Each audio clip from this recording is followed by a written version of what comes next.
भाई बुढ़ापा इतना आ गया क्या? वजन कम नहीं होगा, उठेगा नहीं तो। जो भी है ठीक है, सिट डाउन बेटा। ठीक है, करना स्टार्ट।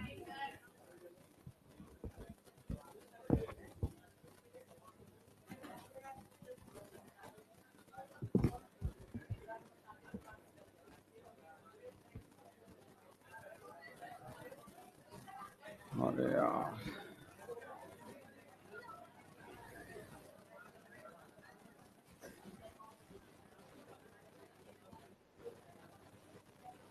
अरे यार, चला गया क्या वो?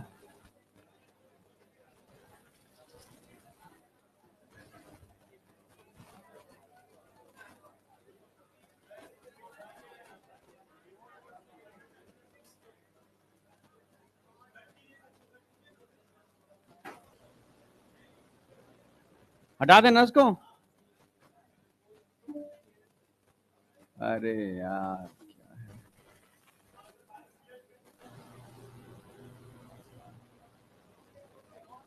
इस पे। अरे नोट कहाँ है यहाँ पर, नोट?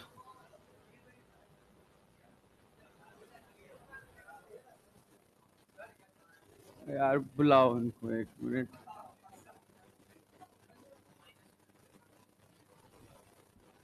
नोट कहाँ है?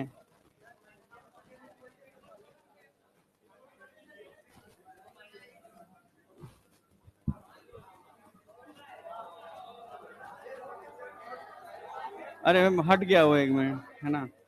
मैंने वो तो मिनिमाइज कर दिया, नोट नहीं दिख रहा था मुझे। अच्छा अच्छा अच्छा, हाँ ये रहा नोट, ठीक है। वो मेल खुला हुआ है ना, उससे तो हो जाएगा। ठीक है, नहीं हो जाएगा, ठीक है। वो मिनिमाइज करने के चक्कर में हो गया।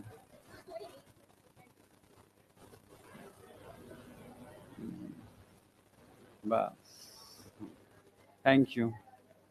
अच्छा, ठीक, कर दो, आप कर दो। अरे वो,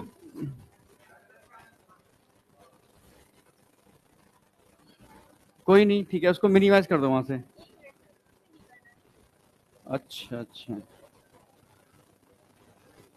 है ना। मोर्टेज, बस, थैंक यू, हो गया काम।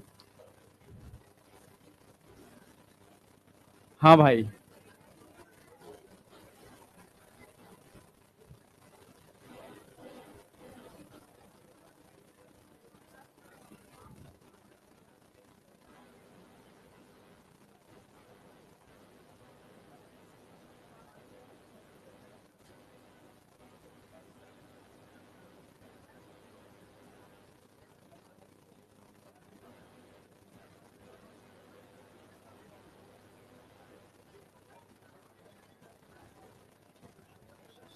करना स्टार्ट।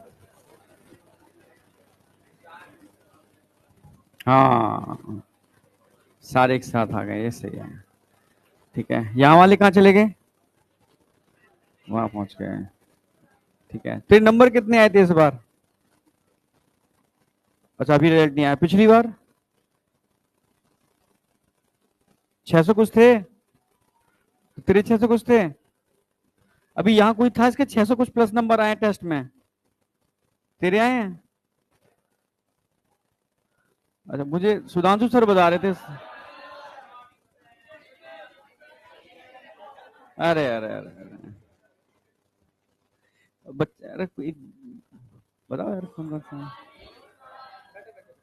कैसा कर रहे हैं सर जी? कैसा कर रहे हैं? फिजिक्स में बढ़िया कौन कर रहा है ये बताओ? फिजिक्स में बढ़िया कौन कर रहा है? इसने? बहुत बढ़िया, बहुत सही।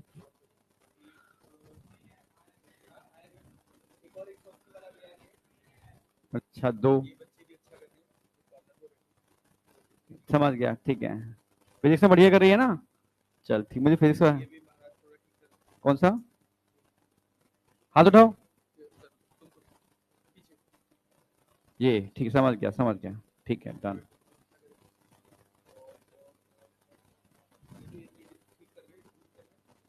कौन सा? ट्वेल्थ में? ये ये हाथ उठाया था उस बच्चे ने? जो 12th वाला बच्चा कैसा कर रहा है वो पीछे? ये हाँ, हाथ उठा, हाथ उठा। अच्छा, पिट जाएगा, ध्यान रख ले।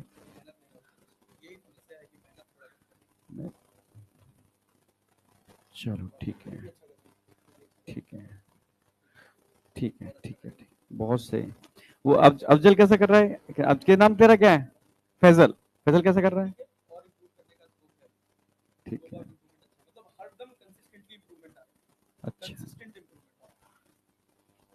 ठीक है, चलो। जितने ही बच्चे बेस्ट करते हैं ना उनका तो एक तो यहाँ फोटो वोटो शूट चलना चाहिए प्रॉपर तरीके से, मैंने बोल दिया है इनको। ठीक है, तो और मैं चाह रहा हूँ थोड़ी मेहनत कहीं अगर कम आ रही है तो थोड़ा सा उसको बढ़ाओ। भाई 12th के संग फोड़ सकता है तू बहुत तगड़ा है। अरे एज पर, एज नहीं हुआ तो उसका मतलब तू पढ़ेगा ही नहीं। जब एज होगा तब तक बेकार हो जाएगा, बूढ़ा हो जाएगा अंदर से। चलो ठीक है, बहुत बढ़िया। ठीक है, फिजिक्स का बस आप मुझे अपडेट देते रहा करो, क्या है क्या है इनका। आप फिजिक्स में फोड़ दिया ना इनने तो इनको कोई रोकने वाला नहीं है।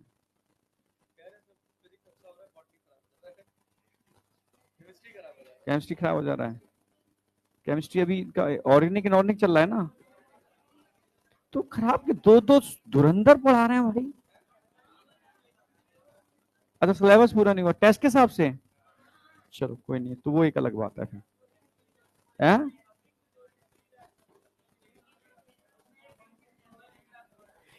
और इनऑर्गेनिक को 2 दिन मिल रहे हैं वीक में, ऑर्गेनिक को 3 दिन। अच्छा ऐसे है, मतलब एक दिन में एक ही केमिस्ट्री चल रही है ना, तो लोड नहीं है तुम्हारे ऊपर, ठीक है। अभी नहीं है, चलो कल देखते हैं, कल एक बार मिलेंगे सब लोग इकट्ठे आएंगे क्लास के अंदर, ठीक है। सुधांशु सर को भी लेके आना, ठीक है, फिर देखते हैं। क्यों नहीं लेके आएंगे? ठीक है, अच्छा तो जरूरी है फिर तुमको लेके आना जरूरी है यार। ठीक है, चल। बायो में इतनी सी चल रही है, ठीक है, तेरी तो क्या ठीक चलते हैं। आ जाओ, बस मुझे बस कुछ चाहिए।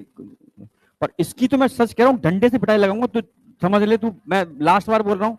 तो मतलब मुझसे बच्चे डरते नहीं है, पर अभी तक हाथ नहीं उठाया, पर उठ गया ना फिर रुकेगा नहीं ये।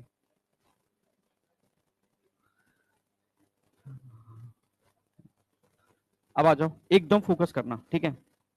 सबसे पहले हम बात कर रहे थे यहाँ पर आज मसल्स कॉन्ट्रैक्शन की, ठीक है। अब मसल्स में बेसिक तो मैंने करा दिया, उसमें तो कोई डाउट है नहीं। स्ट्रक्चर तक अभी हमने स्ट्रक्चर की बात की है, स्ट्रक्चर ऑफ कॉन्ट्रैक्टाइल प्रोटीन की बात कर ली है। अगर मैं स्ट्रक्चर ऑफ कॉन्ट्रैक्टाइल प्रोटीन की बात करता हूं, यानी मसल्स में वो प्रोटीन या वो चीजें जो मसल्स के कॉन्ट्रैक्शन में हेल्प करती हैं, उसमें फोर्स जनरेटिंग प्रोटीन हो गई, उसमें कह सकते हो मसल्स कॉन्ट्रैक्शन को रेगुलेट करने वाली प्रोटीन हो गई, और मसल्स के स्ट्रक्चर को मेंटेन करने वाली प्रोटीन हो गई। डायरेक्ट क्वेश्चन तो यहीं से मिल जाएगा भाई। Force generating protein actin myosin होती है, मसल्स कॉन्ट्रैक्शन को रेगुलेट करने के लिए ट्रोपोमायोसिन और ट्रोपोनिन होती हैं, और मसल्स की structural protein Z line protein है, इसमें तो कोई डाउट है नहीं। फिर मैंने बताया था अगर मैं एफ मतलब यहाँ पर बात कर रहे हैं फोर्स जनरेटिंग प्रोटीन की बात करता हूं तो उसमें एक्टिनोमायोसिन है। एक्टिन की बात करते हैं तो एक्टिन एक्चुअल में है क्या? ये ग्लोबुलर छोटी छोटी बोल ले लो, ग्लोबुलर एक्टिन का पॉलीमराइजेशन कर दोगे तो फिलामेंटस एक्टिन बन जाएगी। ऐसे दो फिलामेंट एक दूसरे के ऊपर रैप कर जाएंगे तो क्या बन जाएगा? एक एक्टिन फिलामेंट बन जाएगा, इतना ध्यान रखना है। अगर मायोसिन की बात करता हूं तो मायोसिन भी क्या है? एक पॉलीमर ही तो है। पॉलीमर का मतलब है छोटी छोटी मोनोमर यूनिट के मिलने से बनता है। यहाँ लगभग 300 मीरो मायोसिन होती है, उनके मिलने से मायोसिन एक्चुअल में बनती है। 300 मीरोमायोसिन जो है वो एक पॉलीमर बनाती है, ठीक है, जो एक थिक फिलामेंट बनाता है। अगर मैं एक मीरोमायोसिन की बात करूं तो एक मीरोमायोसिन में तो टेल होती है। टेल की अगर मैं बात करूं तो टेल में कितनी यूनिट होती है? 2। तभी तो टेल हल्की होती है, इसलिए लाइट मीरोमायोसिन बोलेंगे। एनसीईआरटी लिखा है लाइट मीरोमायोसिन, क्लियर है। अगर मैं ऊपर वाले बात करता हूं ग्लोबुलर हेड और शॉर्ट आर्म, तो ग्लोबुलर हेड में 2, शॉर्ट आर्म में 2, मिलाकर के क्रॉस आर्म बनेगी। क्रॉस आर्म वो होती है जो क्रॉस ब्रिज बनाती है मसल्स कॉन्ट्रैक्शन के टाइम पर, क्रॉस ब्रिज बनाती है। तो उसमें दोनों चीजें पार्टिसिपेट होगी। तो टोटल यूनिट कितनी हो गई यहाँ पर? 4। इसमें कोई डाउट था? तो 4 यूनिट हो गई आपकी क्रॉस आर्म के अंदर, ठीक है। 2 यूनिट हो गई टेल के अंदर, वहां 4 यूनिट है, मॉलिक्यूलर वेट ज्यादा है तो क्या बोलोगे उसको? Heavy meromyosin. कोई डाउट? यहां तक एकदम क्लियर था? फिर मैंने आगे जाकर ट्रोपोनिन और ट्रोपोमायोसिन की बात की थी। ट्रोपोमायोसिन क्या है? ये डबल हेलिकल स्ट्रक्चर है जो पूरे एक्टिन के ऊपर रैप्ड है, कंप्लीट लेंथ पर डायरेक्ट एक्टिनोमायोसिन के मिलने को रोक रही है। समझ रहे हो ना मेरी बात? आज दांतों में दर्द हो रहा है, ठीक है, तो बहुत ज्यादा दम नहीं लगा पाऊंगा, समझ गए क्या? अब सही है, ठीक है। तो समझ में आ गया? ये एक्चुअल में क्या कर रही है? डायरेक्टली इनके मिलने को रोक रही है, मिलने नहीं दे रही है एक्टिनोमायोसिन को, ठीक है, समझ गए ना मेरी बात? हिंडरेंस क्रिएट कर रही है, इनहिबिट कर रही है। फिर मैंने ट्रोपोनिन की बात की थी। ट्रोपोनिन की कितनी यूनिट है? 3, इसलिए क्या बोलेंगे? कॉम्प्लेक्स प्रोटीन है। एनसीईआरटी लिख रही है कॉम्प्लेक्स प्रोटीन है क्योंकि 3 यूनिट के मिलने से बनती है। टीपीटी, टीपीसी, टीपीआई, ठीक है। और जो एक रेगुलर इंटरवल पर किसके ऊपर लगी हुई है? रेगुलर इंटरवल पर टोपोमायोसिन के ऊपर लगी हुई है, एक्टिन के ऊपर नहीं लगी हुई है। क्लियर है? एक रेगुलर इंटरवल पर, एक सिस्टमेटिक वे में। अगर मैं टीपीटी की बात करता हूं, टी मतलब ट्रोपोमायोसिन बाइंडिंग ट्रोपोनिन। अगर मैं सी की बात करता हूं, कैल्शियम बाइंडिंग ट्रोपोनिन। अगर मैं आई की बात करता हूं, इनहिबिट जो रोकती है, यानी एक ऐसी ट्रोपोनिन जो एक्टिन और मायोसिन को डायरेक्ट मिलने से रोक रही है, मास्किंग करके। मास्किंग का मतलब है एक्टिन की एक्टिव साइट को ढक के, नहीं समझ में आया? मास्किंग करके रोकने का काम कर रही है, तो वो कौन हो गई? टीपी आई बेटा। अब हम सीधे स्टार्ट करेंगे muscles contraction, mechanism of muscles contraction.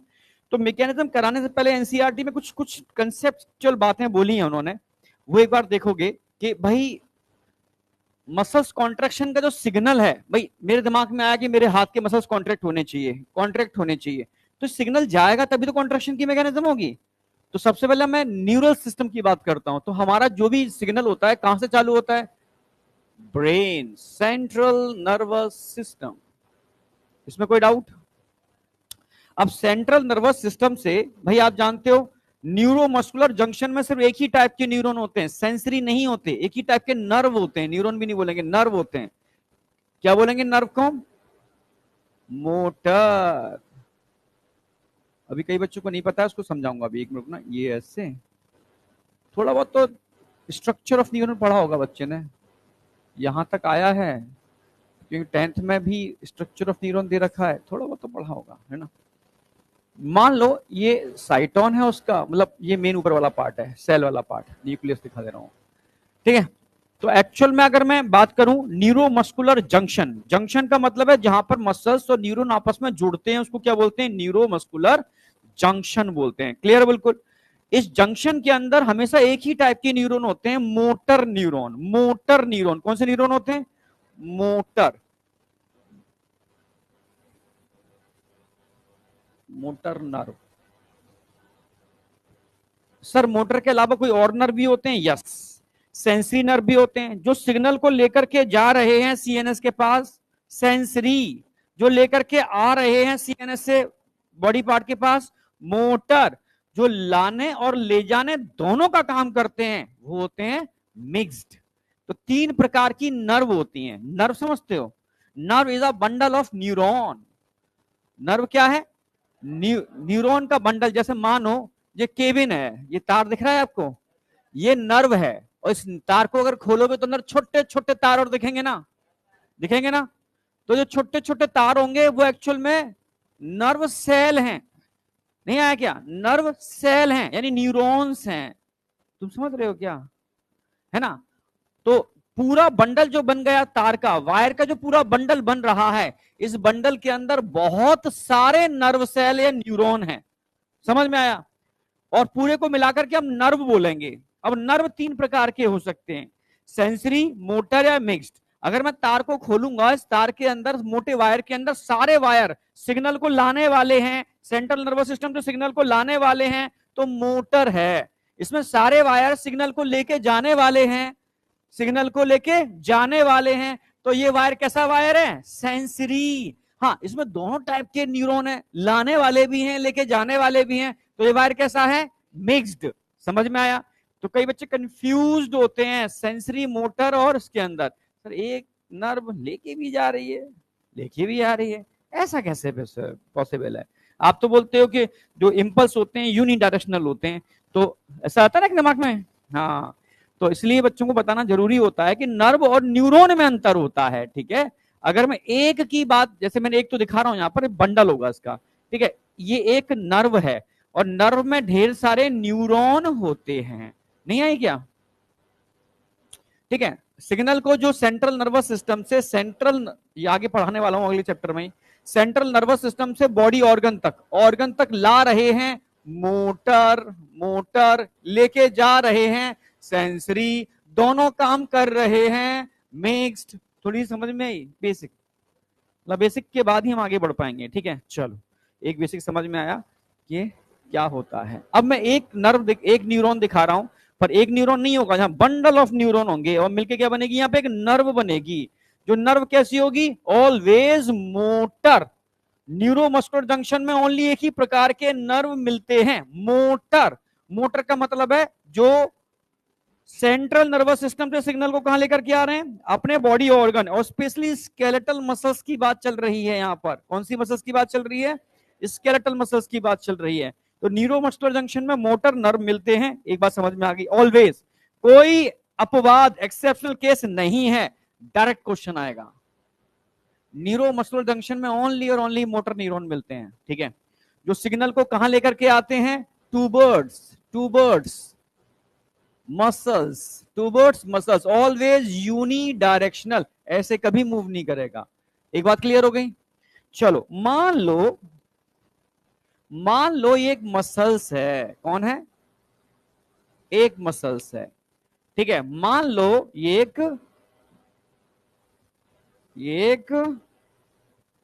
अरे बोल दो भाई, मसल्स है, आई आई। अगर मैं तुमसे कहूं इस मसल्स के ऊपर लगे होते हैं रिसेप्टर्स, क्या लगे होते हैं, रिसेप्टर, और आप ये जानते हो कि टर्मिनल एक्सोन के अंदर न्यूरोट्रांसमीटर्स होते हैं, ये तो पता है ना आपको। इनके अंदर क्या होते हैं, छोटे छोटे वेसाइकल्स, जिनमें न्यूरोट्रांसमीटर्स होते हैं, जो निकल के इन रिसेप्टर से बाइंड करते हैं, तब इन मसल्स के पास सिग्नल पहुंचता है और मसल्स कॉन्ट्रैक्ट करते हैं। ये तो पता है ना सबको। तो अगर मैं कहूं कि इस न्यूरॉन का संबंध या इस नर्व का संबंध एक मसल फाइबर से है, नंबर 1 मसल्स लिख दिया मैंने, एक मसल फाइबर से, इनके बीच में जो संबंध स्थापित हो रहा है, जो रिलेशनशिप स्थापित हो रहा है, इसको हम क्या बोलेंगे, इसको हम बोलेंगे न्यूरोमस्कुलर जंक्शन। क्या बोलेंगे इसको, न्यूरो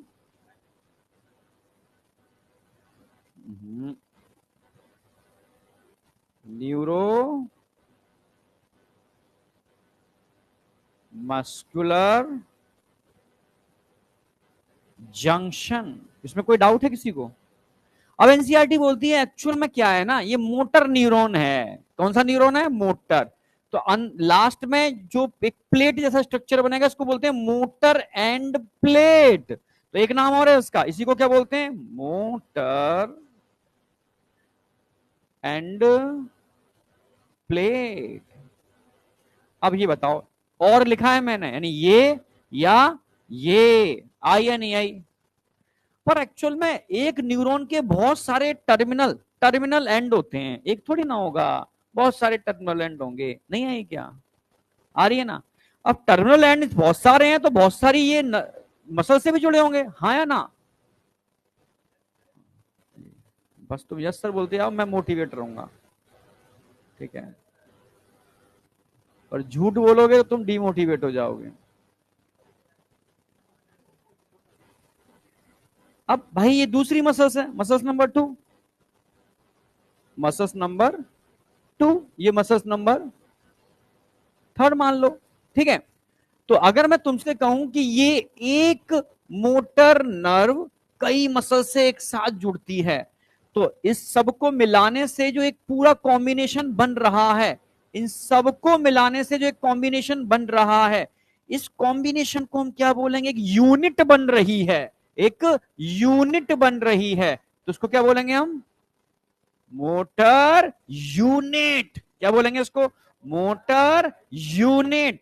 जब भी मोटर एंड प्लेट या न्यूरोमस्कुलर जंक्शन की बात आती है, तो उसमें ध्यान रखना, एक नर्व, सिंगल नर्व, समझना यहां पर सिंगल नर्व है,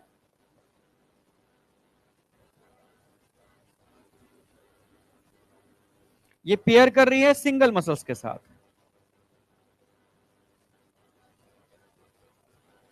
कोई डाउट? और जब भी मैं मोटर यूनिट की बात करूंगा, मोटर यूनिट, ये बीएचयू बहुत सारे एग्जाम में पूछे क्वेश्चन है, और एनसीईआरटी में दे रखे हैं, तो नीट में ही पूछेंगे। मोटर यूनिट, ये वो चीजें हैं जो नहीं पल्ले पड़ती हैं।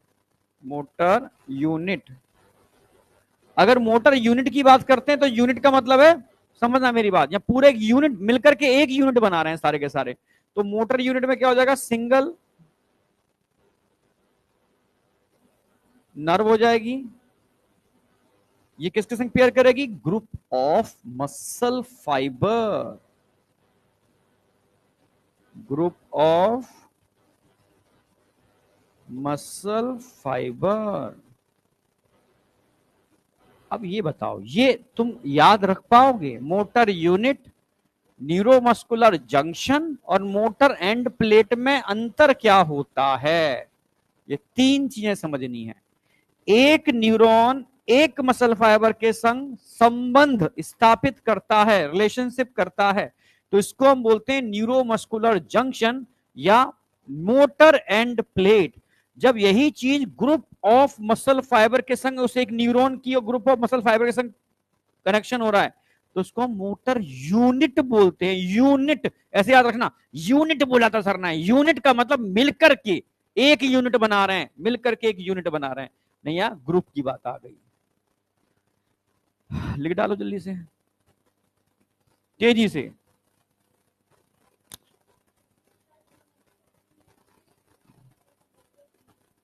ऐसे याद रखिए, पर बहुत सारे मोटर एंड प्लेट मत बोलो, ऐसे याद रखो, ठीक है, ठीक है, क्योंकि एक मोटर एंड प्लेट में एक न्यूरॉन और एक मसल्स है, पर न्यूरॉन तो हमेशा ही एक है ना, ठीक है, मसल्स बढ़ गए यहाँ पर, सिंगल नर्व, सिंगल नर्व, यहाँ सिंगल मसल्स है, यहाँ ग्रुप ऑफ मसल्स फाइबर।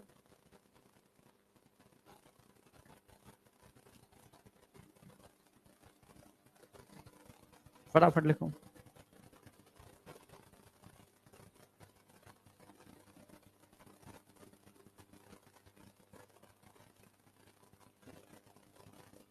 जब तुम अच्छा करते हो ना, तो कुछ क्या ना, एक्स्ट्रा करने का, कुछ करने का मन करता है, कुछ और एक्स्ट्रा करो बच्चों के लिए। नहीं समझ में आया? तुम कुछ अच्छा करो। जैसे सर आए ना, तारीफ करके गए तो यार दिल गदगद हो गया। ठीक है, मैं चाहता हूँ इस क्लास में 4-5 हीरे ना हो, ये क्लास ही पूरा हीरा हो। ऐसा नहीं हो सकता क्या?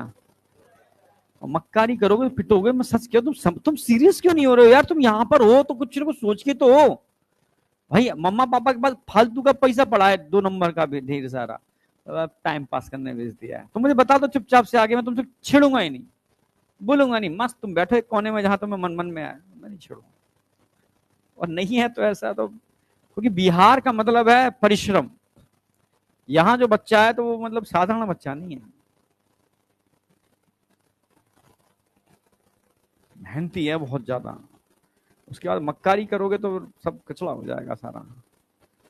मतलब बड़ी उम्मीद से, मतलब सोचे कि तुम लोग निकाल दोगे इस बार, बड़ा अच्छा करोगे, 2-4-5 तो हर क्लास में निकलते ही हैं, पर इतना थोड़ी ना चाहिए 2-4-5 वाला। दिल मांगे मोर, ठीक है, निकलेंगे यहाँ क्लास से 50% मार रहे हैं, टॉप रैंक, आह मजा आएगा ना।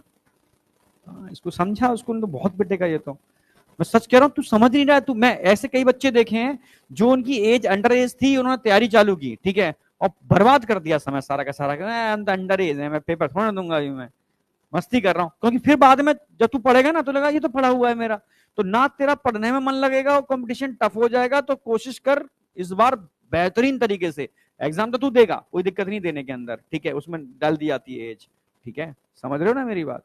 एग्जाम दोगे, फोड़ के दिखाओ एग्जाम, वो तो जब काउंसलिंग होती है तब की बात है, वो सारी की सारी। काउंसलिंग मत ज्वाइन करना, कोई सर्टिफिकेट में लगते हैं, फॉर्म भरा जाता है एग्जाम के अंदर, काउंसलिंग के अंदर चेकिंग होती है सारे डॉक्यूमेंट्स की। काउंसलिंग नहीं देगा, ये नहीं करेगा।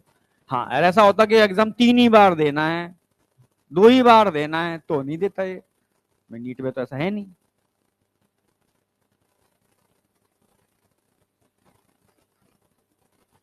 तू भी अच्छा कर बेटा, कहीं ना कहीं कुछ मतलब कहीं मुझे फिजिक्स, देखो मुझे सिर्फ फिजिक्स चाहिए, तुम बायो जीरो चलेगा, फिजिक्स चाहिए मुझे, फिजिक्स छोड़ दो, बायो तो मैं मुझे पता है मैं क्या करा लूंगा बायो के अंदर। मैं बायो में तुम बिलीव नहीं करोगे, 3-3 महीने के अंदर जीरो वालों को, मैथ्स वालों को बायो में नीट में सिलेक्शन करा दिया है।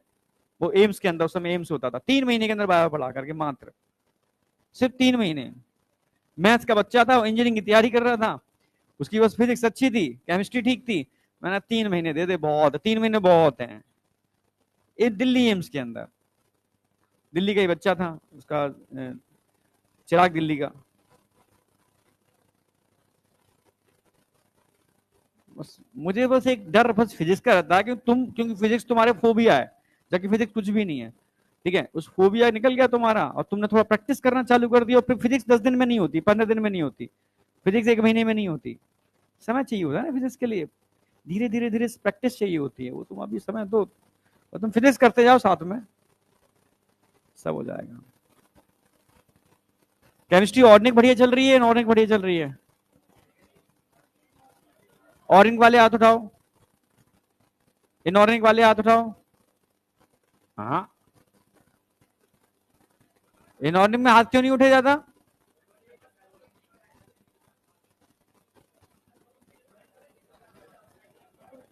धीरे से मतलब नहीं है, ठीक है। सिलेबस चलो, टेस्ट की बात अलग नहीं कर, टेस्ट की बात नहीं कर रहा मैं बात कर रहा हूं कि एकदम समझ में आ रहा है नहीं आ रहा, मतलब एकदम ब्रेन में, कि देखो मेरा मानना क्या है, कुछ बच्चे क्या करते हैं जल्दी के चक्कर में, वो 5 पंचवर्षीय योजना बनाते हैं, जल्दी से खत्म करना है, कचड़ा दोबारा फिर से जीरो से स्टार्ट कर रहे हैं, जल्दी से खत्म करना है, फिर जीरो से स्टार्ट कर रहे हैं। एक बच्चा एक बार पढ़ता है, पर ऐसा पढ़ता है कि दोबारा पढ़ने की जरूरत ना पड़े, समय लगता है उसके लिए, ठीक है, पर परमानेंट चीजें सेट होती हैं, ठीक है, तो लास्ट टाइम पर उसका बेनिफिट होता है। धीरे चल रहा है, कोई दिक्कत नहीं है, पर मतलब समझ रहे हो ना मेरी बात, पर चलना ऐसा चाहिए कि जो गया ब्रेन में वो निकलेगा नहीं सर।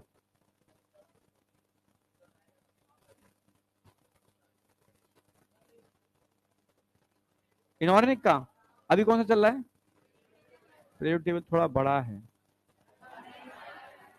मतलब थोड़ा सा पहला बेस बनता है यार, पीरियोडिक टेबल में बेस बनता है, यार रट्टाफिकेशन बहुत ज्यादा है।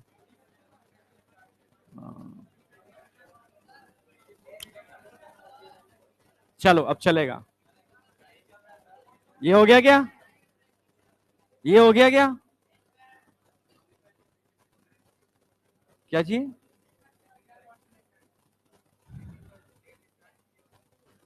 क्या चीज इनऑर्गेनिक? अच्छा, एक में बीटी सर पढ़ा रहे हैं, एक सुधांशु सर पढ़ा रहे हैं, और ऑर्गेनिक सीबी, हाँ यार टीचर तो मैं सही बताऊं, सुभाष सर अल्टीमेट, ठीक है, हाँ ऑर्गेनिक में, हाँ बीटी सर इनऑर्गेनिक में ऑनलाइन अल्टीमेट थे, ठीक है, ऑफलाइन भी अल्टीमेट ही है, पर सुधांशु सर, मैं मैं बस अब मैं क्या बताऊं, मैं इतना बोल सकता हूं, बहुत सुपर है, मतलब इतनी मेहनत करने वाला कोई तुम्हें मिलेगा नहीं। एक मेहनती टीचर होता है, ठीक है, वो मेहनती टीचर उसके अंदर, उनके अंदर है भयंकर वाला, ठीक है। मैं सच कह रहा हूँ, थोड़ा टाइम लग रहा होगा, हो सकता है वो टाइम अभी एडजस्ट कर दें, पर अच्छा 2 ही क्लास मिल रहा है, फिर क्या गलती है ना, फिर चलो फिर ठीक है, वो बात अलग है, फिर बात अलग हो गई। अब बात सही बात बोली ना तुमने, क्लास ही 2 मिल रहा है, तो ये बच्चा बोल रहा है ना उसमें वहां हो गया जी हो गया, अब क्लास ही नहीं मिल रहा तो कहां से हो जाएगा? और फिजिकल तब चालू होगी जब तुम्हारी कोई एक ब्रांच खत्म हो जाएगी, ऑर्गेनिक खत्म हो जाएगी या इनऑर्गेनिक खत्म हो जाएगी, तब हम फिजिकल चालू करेंगे, ठीक है। टेंशन मत करो, लोड नहीं डालेंगे तुम्हारे ऊपर, लोड डल गया तो कुछ नहीं होगा फिर। अभी लोड डल रहा है, तुम अभी लोड कह रहे हो यार, अभी दिसंबर के बाद मालूम पड़ेगा लोड तो। फुल पेज हॉरिजॉन्टल नहीं आई क्या? दिखा, ऐसा अब पूरा पेज गिर जाएगा, कुछ नहीं बचेगा इसके अंदर, यहां से डायग्राम बनाना चालू करोगे और यहां तक जाएगा, नीचे तक बना लोगे ना, गलती मत करना। दूसरा पेज फुल पेज हॉरिजॉन्टल, चलो अब समझना, इधर आ जाओ, तेजी से आ जाओ, बेसिक समझ में आ गया। अब मैं बात कर रहा हूं सेंट्रल नर्वस सिस्टम की, किसकी बात कर रहा हूं? सीएनएस। और कोशिश करो, मैं भी समझा नहीं रहा, मैं पहले लिखा बनवा रहा हूं, तो बना लोगे मेरे संग? तेजी से बनाओ, तेजी से, तुम बैठ के एकदम इंतजार करते हो, मैं बोल ही नहीं रहा मैं, तेजी से बनाओ।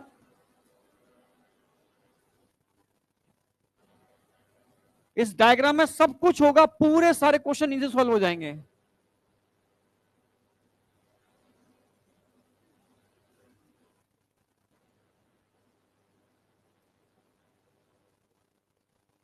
मोटर,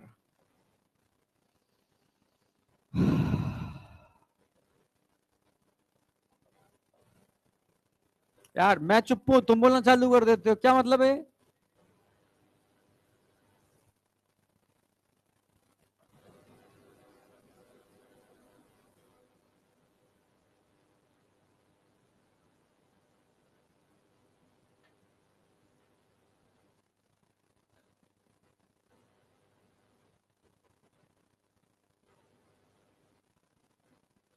भाई साथ साथ ड्रॉ करो।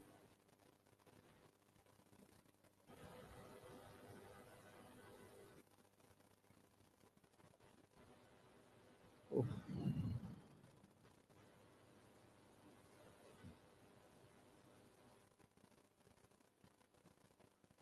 मान लो ये मसल्स है।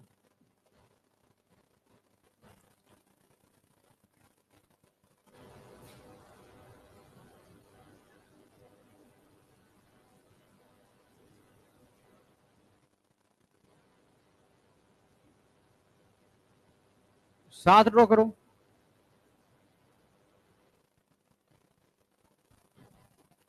साथ साथ ड्रॉ करते जाओ, टाइम थोड़ा बच जाएगा।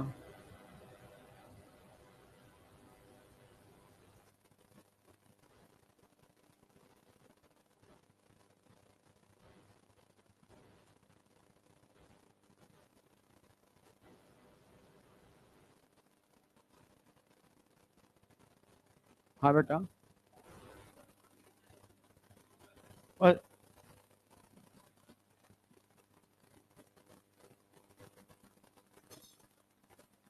हुआ क्या?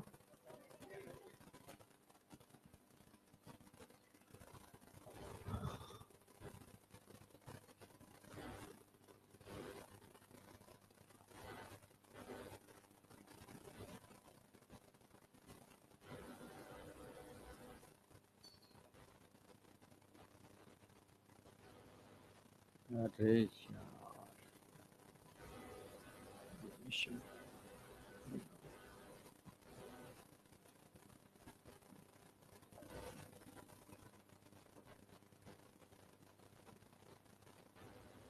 छुट्टे छुट्टे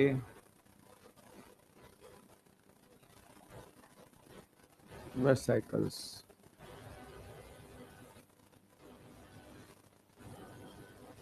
ड्रॉ कर रहे हो ना? मेरे साथ ही साथ करना है, रुकना नहीं है बिल्कुल भी। मुझसे आगे तो भागोगे नहीं, पर पीछे नहीं रहना।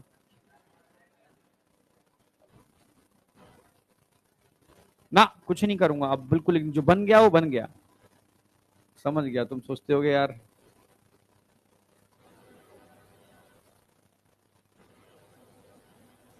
मायोफाइब्रिल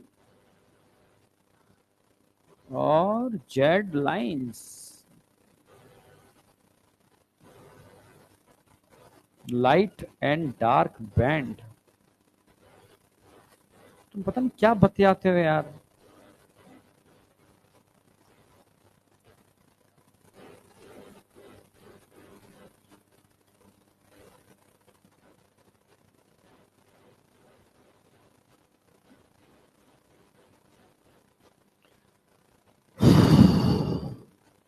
हाँ कर दें स्टार्ट।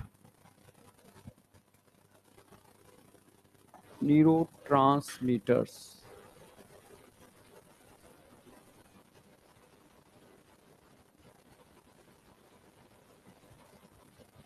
Neuro transmitters,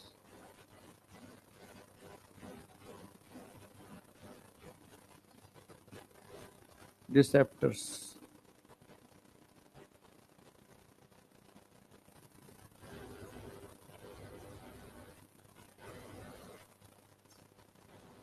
receptors.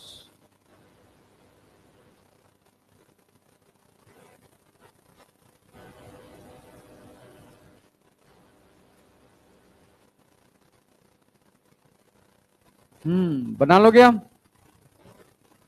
अब कुछ नहीं हटाऊंगा, बस जो बन गया वो बन गया।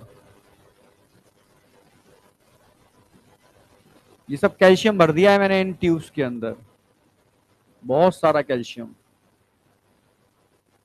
All are calcium ion. यहां पर एक यूनिट दिखा देता हूं जो कैल्शियम से बाइंड करती है, टीपी, टीपी सी।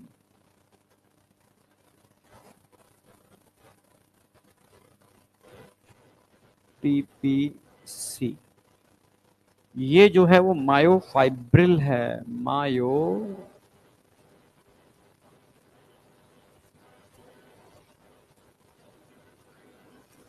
फाइब्रिल्स। ये जो लेयर दिख रही है सार्को, सार्को लेमा। अंदर जो लिक्विड भरा हुआ है Sarco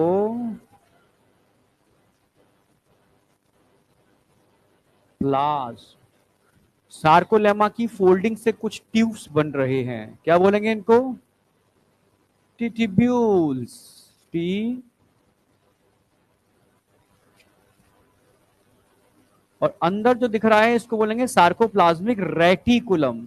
S R, Sarco plasmic reticulum.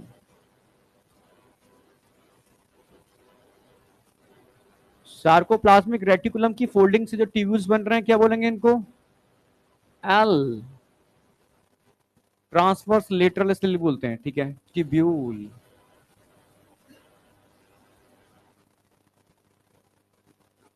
ये तो स्ट्रक्चर हो गया, ठीक है। मायोफाइब्रस हो गया, टीपीसी हो गई। हाँ, यहां जो एक प्रोटीन दिख रही है इसको बोलेंगे calcium pump. Calcium pump, pump जो एटीपी का यूज करता है। यहां जो स्ट्रक्चर दिख रहा है ये कैल्शियम चैनल। Calcium channel.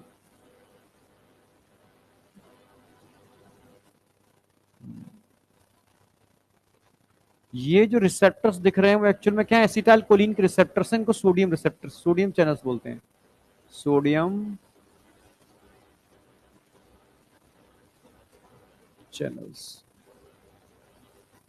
यहां जो दिख रहे हैं वो क्या है? Calcium channels. कैल्शियम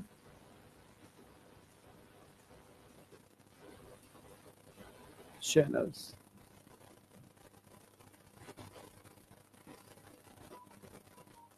ये जो हो रहा है इसको बोलेंगे एक्सोसाइटोसिस। एक्सोसाइटोसिस।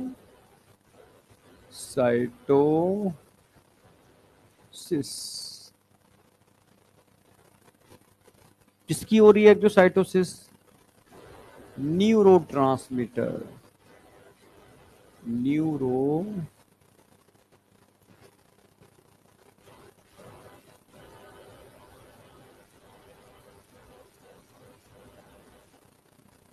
कौन सा न्यूरोट्रांसमीटर यहां बाहर निकल रहा है?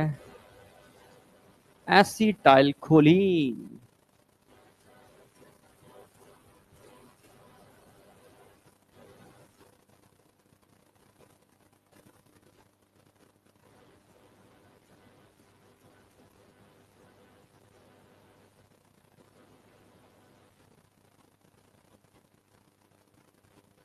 Motor neuron.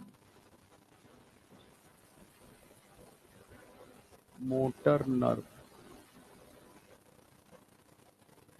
इतना लिख लो तुम, फिर मैं बनाता हूं।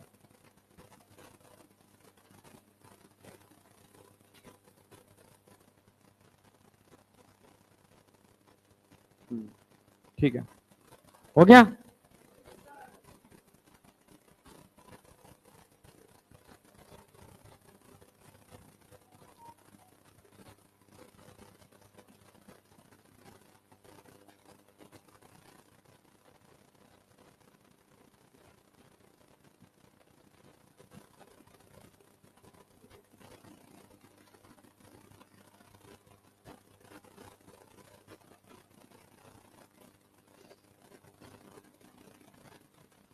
किसी बच्चे को अगर एनसीईआरटी पढ़ने में दिक्कत आती है किसी को क्या, तो उसके लिए उन बच्चों के लिए मैं एनसीईआरटी एक सीरीज हम लोग लॉन्च कर रहे हैं सिर्फ बायोलॉजी की, और वाईटी पर है। ठीक है, अगर दिक्कत आए तो ही जाना, वाईटी पे तो मत मत जाना। ठीक है, मैं और तरुण सर, मतलब एनसीईआरटी एक एक लाइन, मतलब एक एक लाइन नेक्स्ट वीक से सुबह 7 बजे, 1 घंटे बस, 7 से 8 पर डे, मान के चलो हफ्ते में 4 दिन। नहीं नहीं नहीं नहीं, वन शॉट नहीं है वो, 1 घंटे की सीरीज है, 1 घंटे चलेगा, जितना प्रॉपर, मतलब एनसीईआरटी की एक एक लाइन हम कराएंगे, उसमें हम शॉर्ट आउट का चक्कर नहीं है, वो एक बैच की तरह चलेगा, चलता रहेगा। जो बच्चे हैं वो स्टार्टिंग जिससे हम करा रहे हैं, तुम्हारे 3 चैप्टर करा चुके हैं, तो उसमें मैं ब्रीदिंग से स्टार्ट कर दूंगा, सर शायद सेल से स्टार्ट कर देंगे। मतलब हम, मतलब जो बच्चों को पढ़ने में दिक्कत आती है, तो हम क्या कर रहे हैं ना, एनसीईआरटी के से एक पैरा लिया पूरा मैंने, उस पूरे पैरा की मैंने एक एक लाइन को बहुत कंसेप्चुअल करा दिया, साथ में उस पैरा से जितनी क्वेश्चन बन सकते हैं वो क्वेश्चन पैरेलल साथ में करा दूंगा, फिर अगला पैरा, फिर एक एक लाइन करा दी मैंने, उसके लिए सारे क्वेश्चन करा दिए। तो जो बच्चे, मतलब जिनको लगता है यार एनसीईआरटी बहुत टफ है सर, हमसे पढ़ी नहीं जाती, समझ गए ना मेरी बात, उनके लिए है, तो उनको वो एकदम हल क्या, वो मैं बता रहा हूँ ना, वो एक सीरीज है, वाईटी की सीरीज है, मन करे तो चले जाना सुबह 7 से 8 के लिए, तुम्हारे लिए सब कुछ है, इसमें सब कुछ है। मैं उन बच्चों के लिए बोल रहा हूँ जो जिनको एनसीईआरटी पढ़ने में दिक्कत आती है, सिर्फ उनके लिए बोला ये, समझ गया ना मेरी बात। तुम्हें लगता है नहीं, नहीं मुझे समझ में नहीं आती है, पढ़ी नहीं आती मुझसे, तो ऐसे ऐसे कर लेना, ठीक है। पूरी में मुश्किल से 2-4 बच्चे ही होते हैं क्या,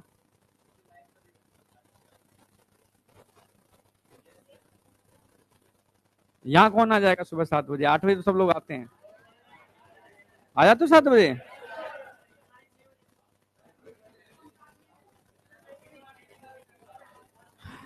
चलो भाई, 3 बजे आने की जरूरत क्या, खाट यहीं डाल लो ना, 3 बजे क्या करोगे आगे, ये हो गया। अब एकदम एकदम अलर्ट, एकदम अलर्ट, सबसे पहले सिग्नल कहां जाएगा, सीएनएस में, कहा, कौन सा पार्ट, और कौन सा पार्ट ब्रेन का, हाथ उठाओ, कैसे रीजन, हाँ कौन सा पार्ट, कैसा, सीएनएस का कौन सा पार्ट बेटा, तू बता पाएगा, पीछे कुछ हिंट, सीएनएस का कौन सा पार्ट, अरे सेरिब्रम, एसएनएस पीएनएस तो it is a network of nerve है, तंत्रिकाओं का जाल जो सिग्नल को लेकर के जाता है। चलो अगले चैप्टर में पढ़ाऊंगा ये वाली बात में, ठीक है। तो ध्यान रखना, सेरिब्रम, जब भी वॉलेंट्री की बात आएगी, कहीं पर भी वॉलेंट्री की बात आएगी, सेरी ब्रम, वॉलेंट्री की बात आएगी तो सेरिब्रम, भाई उसी में तो दिमाग चल रहा है सारा का सारा। वो कह रहा है कि यार ये भारी है, इसको उठा, अब इसको नीचे लेकर के जा, इसको नहीं समझ में आया, ये सेरिब्रम बोल रहा है। कौन से न्यूरॉन लेकर के आएंगे न्यूरोमस्कुलर जंक्शन के अंदर, ऑलवेज मोटर। सिग्नल किस फॉर्म में आएगा, चार्ज, अंदर कैसा, पॉजिटिव, बाहर कैसा, नेगेटिव। ये हो गया डीपोलराइजेशन, इंपल्स बन गई, ये क्या हो गई, इंपल्स। ये क्या है, इंपल्स मतलब आवेग, और आवेग का क्या हो रहा है, संवहन, ऐसे तो बोलते हैं, यानी आवेग, यानी चार्ज मूव कर रहा है सिग्नल की फॉर्म में, और कहां जा रहा है, टर्मिनल एंड ऑफ न्यूरॉन। नहीं आई क्या, जैसे गया कैल्शियम चैनल से टकराया, कैल्शियम चैनल खुल जाएंगे, क्या हो जाएंगे, ओपन, कैल्शियम चैनल खुल जाएंगे तो अंदर कौन आएगा, सर कैल्शियम आयन आएंगे, सिंपल। तो कैल्शियम आयन क्या करेंगे, अंदर आएंगे, कैल्शियम आयन क्या करेंगे, अंदर आएंगे। Calcium ion act as secondary messenger, द्वितीय संदेश वाहक, सेकेंडरी मैसेंजर का काम करते हैं। कैसा काम करते हैं, सेकेंडरी मैसेंजर, ठीक है, पढ़ाऊंगा अभी अभी मैं हार्मोन के अंदर। तो ये कैल्शियम आयन अंदर आकर के इन वेसाइकल को बोलेंगे कि भाई समय आ गया, एक्सोसाइटोसिस करो, अपने भरे हुए मटेरियल को बाहर निकालो, एक्सो बाहर, साइटोसिस, तो धीरे धीरे धीरे धीरे एक्सोसाइटोसिस ऑफ न्यूरोट्रांसमीटर स्टार्ट हो जाएगी। और एक्सोसाइटोसिस होते ही बाहर कौन निकलेगा, न्यूरोट्रांसमीटर, कौन सा neurotransmitter? Acetyl choline. Acetyl choline बाहर आया, कहां आया? न्यूरोमस्कुलर जंक्शन के अंदर। आती क्या करेगा? अपने रिसेप्टर से बाइंड करेगा, अपने रिसेप्टर से बाइंड करेगा। जैसे ही ये एसिटाइल कोलिन रिसेप्टर से बाइंड करेगा, वैसे ही चैनल खुल जाएंगे, बंद हो जाएंगे? खुल जाएंगे। सोडियम चैनल खुल जाएंगे मतलब ओपन हो जाएंगे। मतलब पूरा पिक्चर की तरह समझना, ओपन, ओपन हो गए, ठीक है, ओपन हो गए। अरे हाँ है ना। और इनके ओपन होती है, अंदर कौन एंटर करेगा? भाई सोडियम चैनल खुल रहे हैं तो सोडियम ही तो अंदर एंटर करेगा। तो ये, अरे यार, तो ये एंट्री किसकी हुई? सोडियम आयन की एंट्री हुई, ये सोडियम आयन की एंट्री हुई, ये सोडियम आयन की एंट्री हुई। सोडियम आयन पे चार्ज कैसा होगा? पॉजिटिव चार्ज होगा। तो अंदर धीरे धीरे क्या हो जाएगा? पॉजिटिव हो जाएगा, बाहर क्या हो जाएगा? नेगेटिव हो जाएगा। अंदर पॉजिटिव, बाहर नेगेटिव, मतलब इंपल्स जनरेट हो गया। अब ये इंपल्स क्या करेगा? धीरे धीरे ट्रेवल करेगा। कहां पर जाएगा? T tubule. टी टिब्यूल से कहां जाएगा? L tubule. एल टिब्यूल से होता हुआ सीधा कहां पहुंचेगा? ये यहां से होता हुआ या यहां से होता हुआ कहां जाएगा? Calcium channel. जैसी चार्ज कैल्शियम चैनल से टकराएगा, कैल्शियम चैनल क्या हो जाएंगे? ओपन। जैसे ये ओपन होंगे, कैल्शियम भर भर के, कैल्शियम भर भर के बाहर आएगा। कैल्शियम भर भर के बाहर आएगा। और बाहर आएगा तो कौन इंतजार कर रहा है बाहर कैल्शियम का? टीपीसी। इंतजार खत्म हुआ, तुरंत टीपीसी से आके कैल्शियम बाइंड कर जाएगा। अब कैल्शियम बाइंड करते ही मसल्स कॉन्ट्रैक्शन स्टार्ट। नहीं आई क्या? ये तो कराना था, मसल्स कॉन्ट्रैक्शन स्टार्ट। अब कैसे स्टार्ट होता है वो मैकेनिज्म में इसके आगे की अलग बताऊंगा। ये सिग्नलिंग वाली बात समझ में आई या नहीं आई? हाँ बेटा।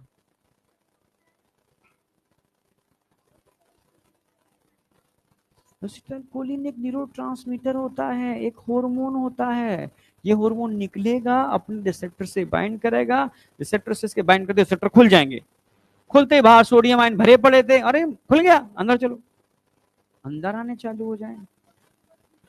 Yes, hormone, it is a neurotransmitter. Hormone is a messenger.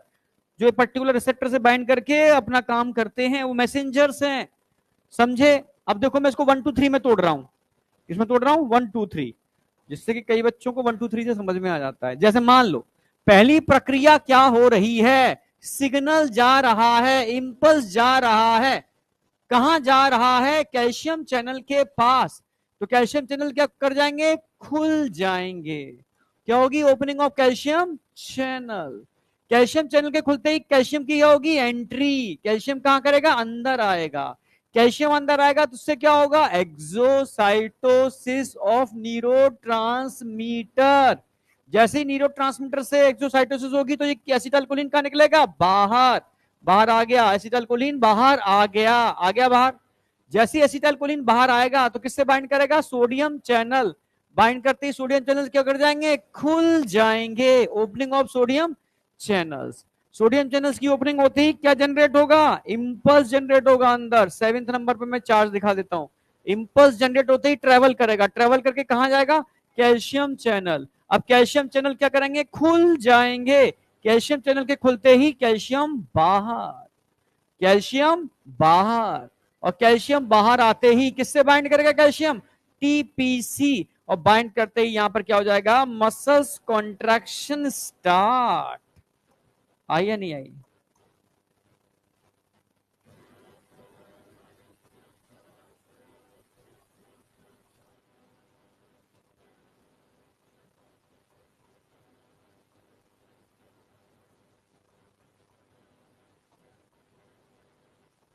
अब मुझे बताओ, नंबर 10 हो गया। 10 अंकों में हमने उस पूरी मैकेनिज्म को खत्म किया। 1 2 3 करके एक बार फिर देख लो।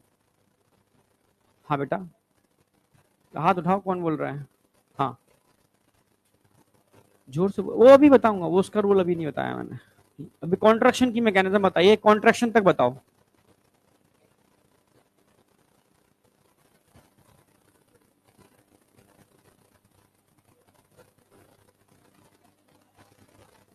सोडियम लिगेंड से खुल रहा है, कैल्शियम वोल्टेज से खुल रहा है। हाँ, वो अभी मैं आगे जब जब पढ़ाऊंगा ना, अभी न्यूरो नर्वस सिस्टम, तब जब वोल्टेज और वाली बात दिमाग में डालूंगा, क्योंकि बच्चे एकदम फ्रेशर हैं, उनके दिमाग में डाल दूंगा, चला हो जाएगा सारा। अभी तो बस समझो कि चैनल खुल रहे हैं और बंद हो रहे हैं, स्टेप बाय स्टेप आगे चलेंगे।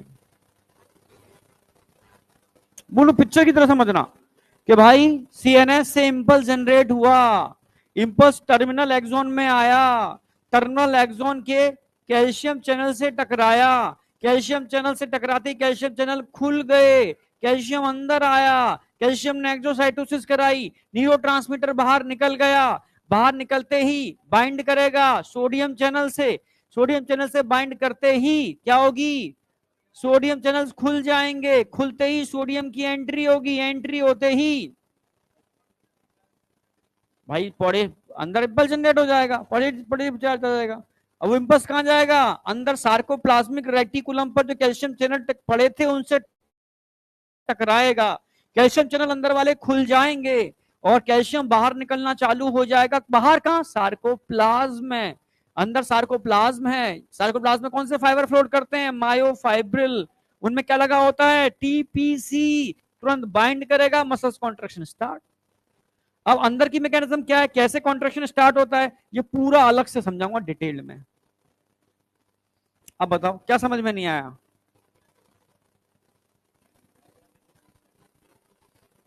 ठीक है, ना समझ पाओ तो नंबर पकड़ो, number 1, number 2, number 3, number 4, number 5, number 6। बोल, कुछ बोल रही थी, साइटोप्लाज्म में, यस, ठीक है। पोटेशियम आयन अंदर सेल के अंदर भी होते हैं और पोटेशियम सेल के बाहर भी होते हैं, सेल के बाहर पोटेशियम आयन बहुत ज्यादा होते हैं, समझ रहे हो ना मेरी बात, सॉरी, सेल के बाहर सोडियम आयन बहुत ज्यादा होते हैं, सेल के अंदर सोडियम आयन कम होते हैं, सेल के बाहर पोटेशियम आयन कम होते हैं, सेल के अंदर पोटेशियम आयन ज्यादा होते हैं।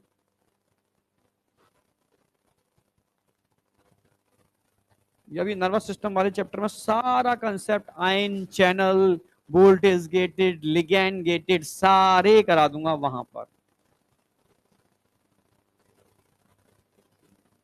भाई अब कितना टाइम लगेगा, कितने रह गए, याद उठाओ। कौन है ये, सूरह था क्या, 3 बार रिपीट किया, अब 3 बार बाद समझ में नहीं आ रहा फिर क्या होगा। ऐसे बच्चों के लिए मैंने नंबर लिखे हैं, नहीं आया क्या, जो बिल्कुल गधे होते हैं, नहीं समझ में आती, लिखते समय सोते हैं, सोते समय जागते हैं, नहीं आया, तो वो नंबर पढ़ेंगे। 340 नकल से आया होगा, नहीं तो तीसरी बार नहीं पूछता ये मुझसे, समझ रहे हो ना मेरी बात।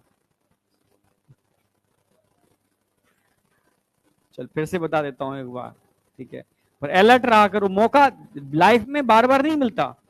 जो बच्चे एकदम अलर्ट रहते हैं, प्रेजेंस ऑफ माइंड इनका अच्छा होता है, वो मौके को बुझा पाते हैं और आगे बढ़ जाते हैं। बाद बाकी की बता, हाँ?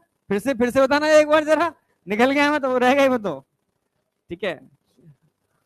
इधर आओ, जो भूले भटके भटक रही आत्मा है वो एक बार देख लो यहाँ पर। इंपल्स जनरेट हुआ कहां से, सेंट्रल नर्वस सिस्टम के सेरिब्रम से। आपके दिमाग में आया कि मुझे इस बोतल को उठाना है, तो मसल्स को कॉन्ट्रैक्ट करना होगा, सिग्नल कहां से जनरेट हुआ, सीएनएस, सिग्नल आया मोटर न्यूरॉन के थ्रू, कहां पर, टर्मिनल एक्सोन के अंदर, टर्मिनल एक्सोन में सिग्नल आते ही यहां पर क्या लगे होंगे, कैल्शियम चैनल्स, जैसी चार्ज टकराएगा खुल जाएंगे, क्योंकि ये चैनल चार्ज पर निर्भर करते हैं, वोल्टेज पर निर्भर करते हैं, ठीक है।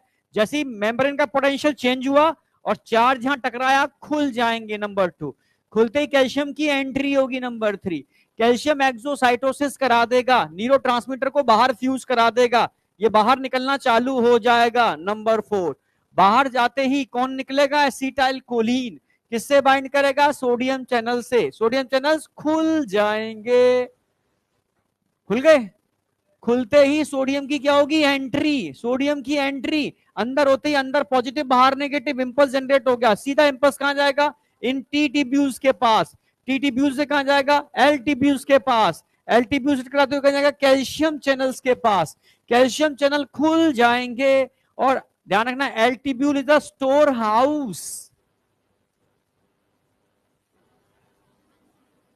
Of calcium ion. Calcium ion कहां पर स्टोर होते हैं?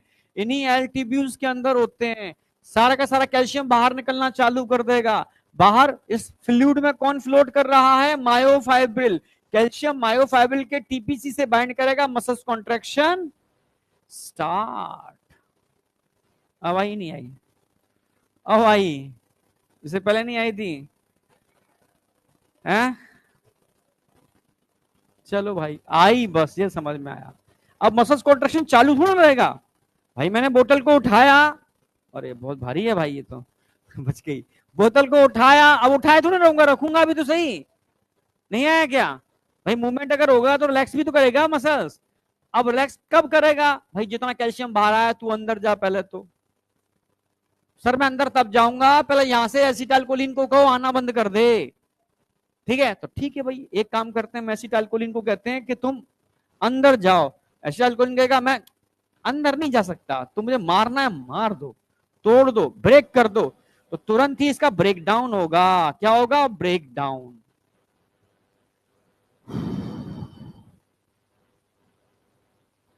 किसमें ब्रेक डाउन होगा? Acetate plus choline. कौन तोड़ेगा? एक एंजाइम, एसिटाइलकोलिन एस्ट्रेज। कौन सा एंजाइम? Acetylcholine esterase.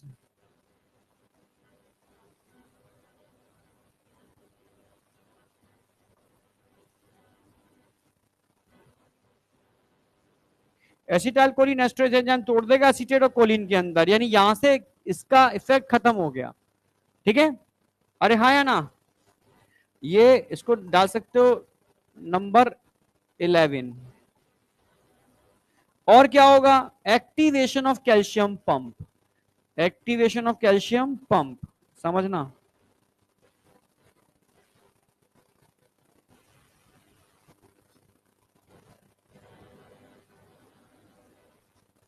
अब क्या होगा? Activation of calcium pump.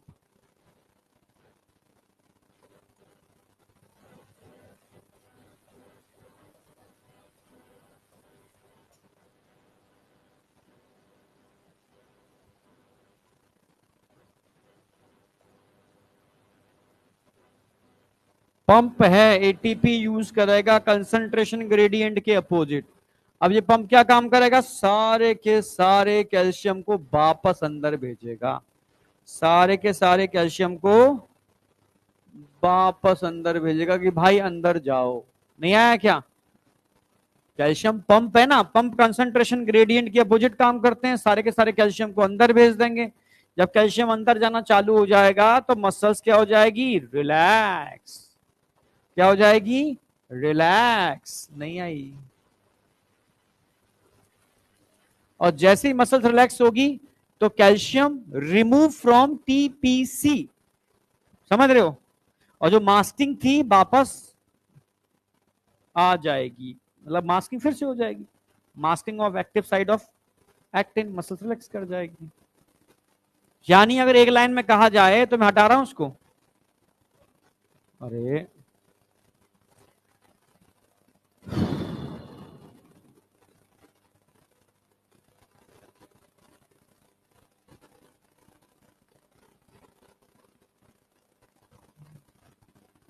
रच रच के इतनी धीमे धीमे लिखते हो, पन्ने खो जाएंगे सारे, पता है?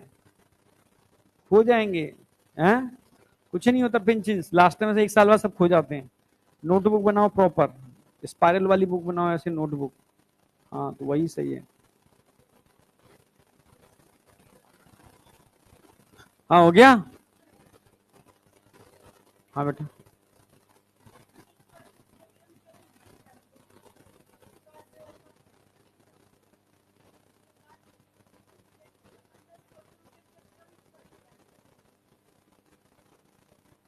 खुलते हैं शॉर्ट टाइम के लिए, बंद हो जाते हैं। पर एसिटाइलकोलिन अगर बाहर बना रहेगा तो खुलता रहेगा उनको। उसको भी तभी तो हटाना जरूरी है ना।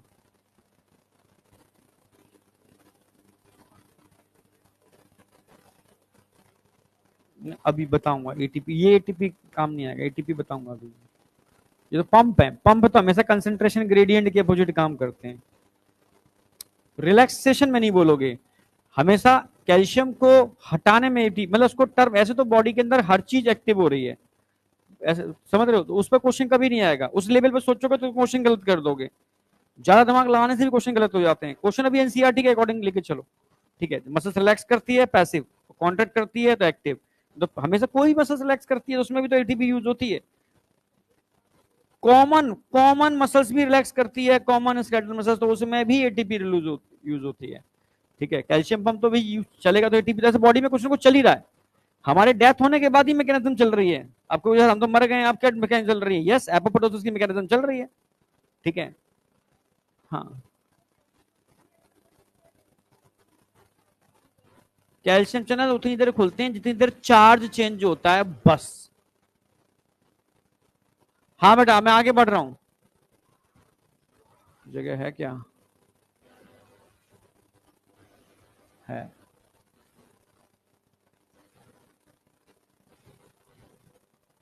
During relaxation,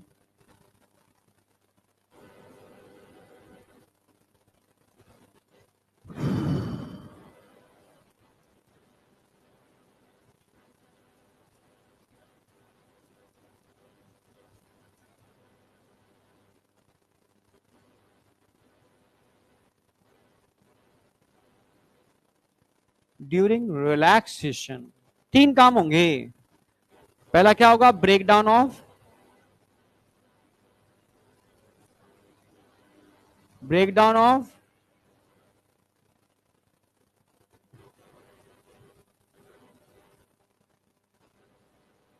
acetyl choline. Number two, activation of, activation of calcium. Number तीन, रिमूवल ऑफ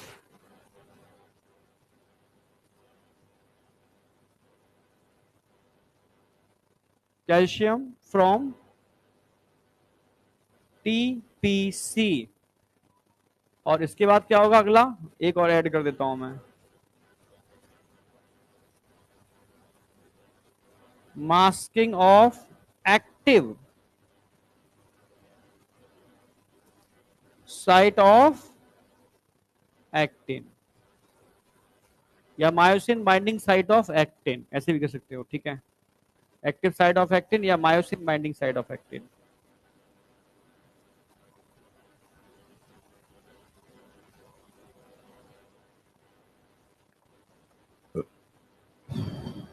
अब बताओ, किसी को कोई डाउट? ये एनसीईआरटी की लाइनें कवर हो गई सारी अब।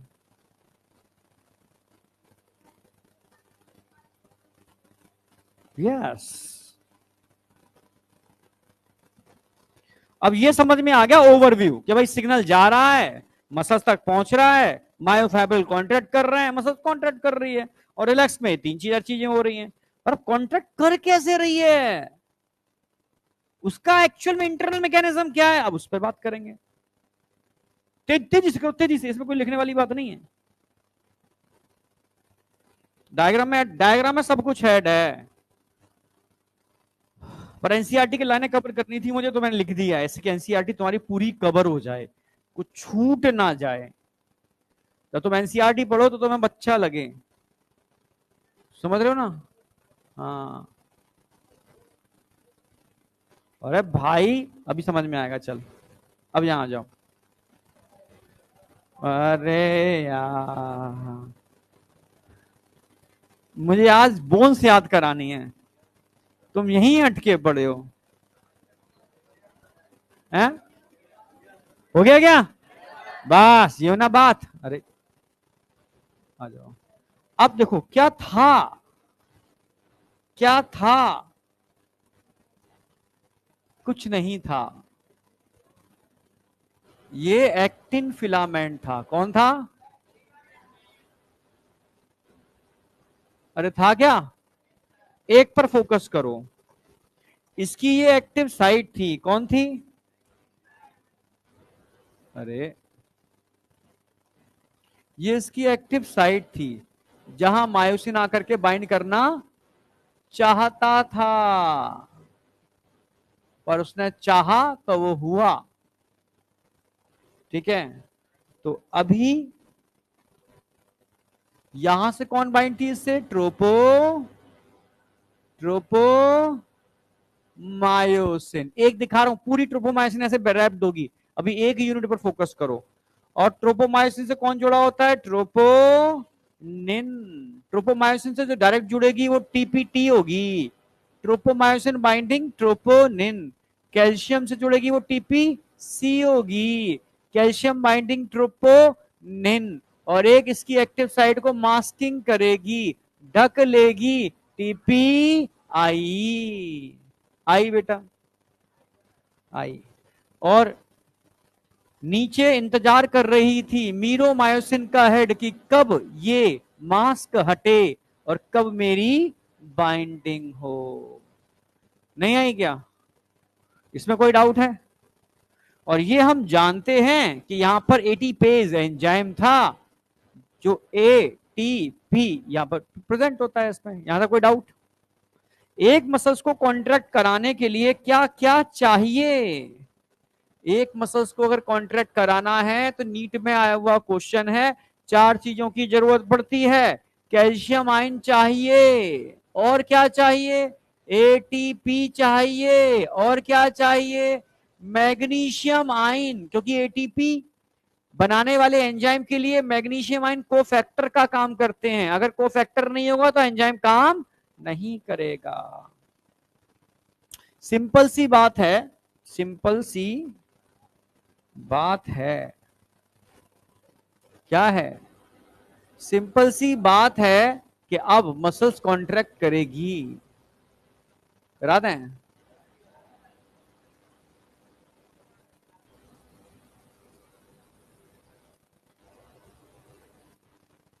बहुत है इतना?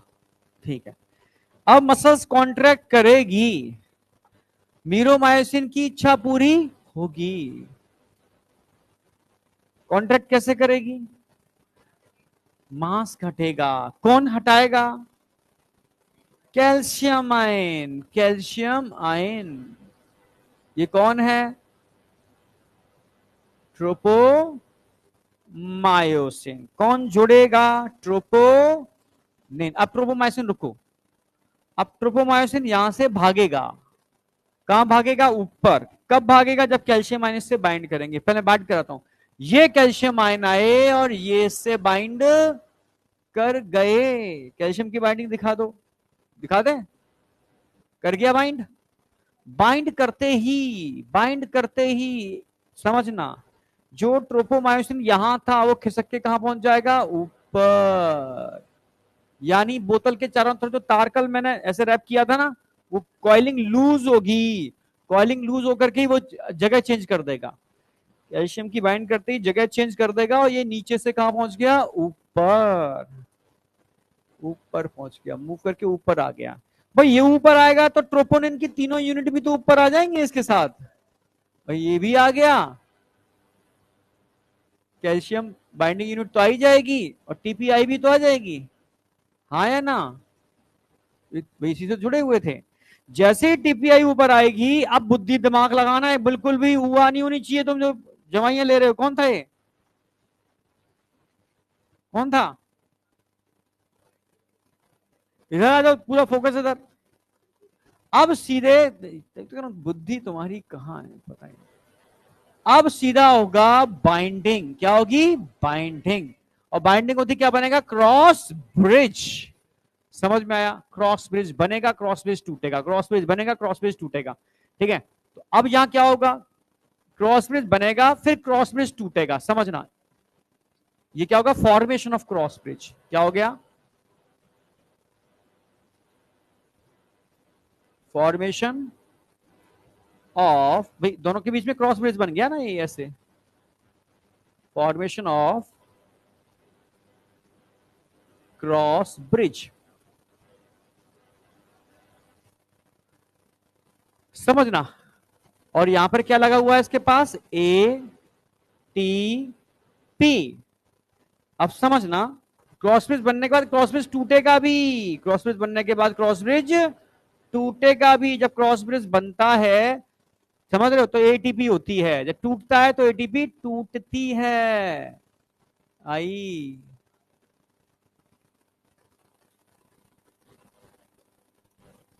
तोड़ दें? तो भाई क्रॉस ब्रिज टूटा,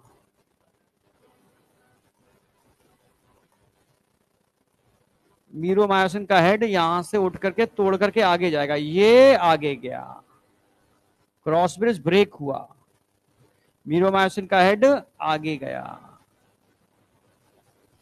समझ रहे हो ना मेरी बात? और जब ये क्रॉस ब्रिज टूटेगा, यहां क्या हो रहा है, break down of cross bridge. क्या हो रहा है यहां पर, break down of cross bridge. जैसे ही क्रॉस ब्रिज टूटेगा, यहां से क्या निकलेगी, एनर्जी। समझना, क्यों एनर्जी निकलेगी, क्योंकि यहां क्या होगा, break down of ATP. ATP टूटेगा, एडीपी प्लस फॉस्फेट।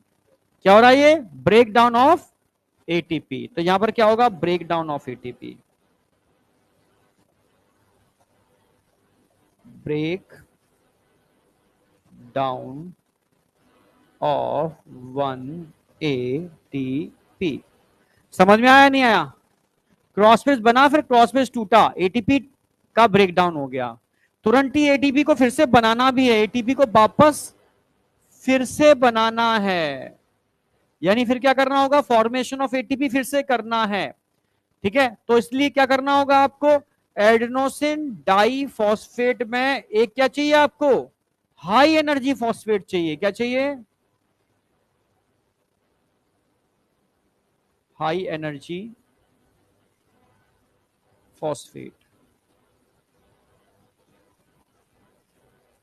अब ये हाई एनर्जी फॉस्फेट आएगा कहां से, इसका सोर्स क्या है हाई एनर्जी फॉस्फेट का, समझना, तभी ये एटीपी वापस बनेगा। अब हाई, क्योंकि भाई ऐसा थोड़ी ना कि एक बार कॉन्ट्रैक्शन हो गया, जैसे मानो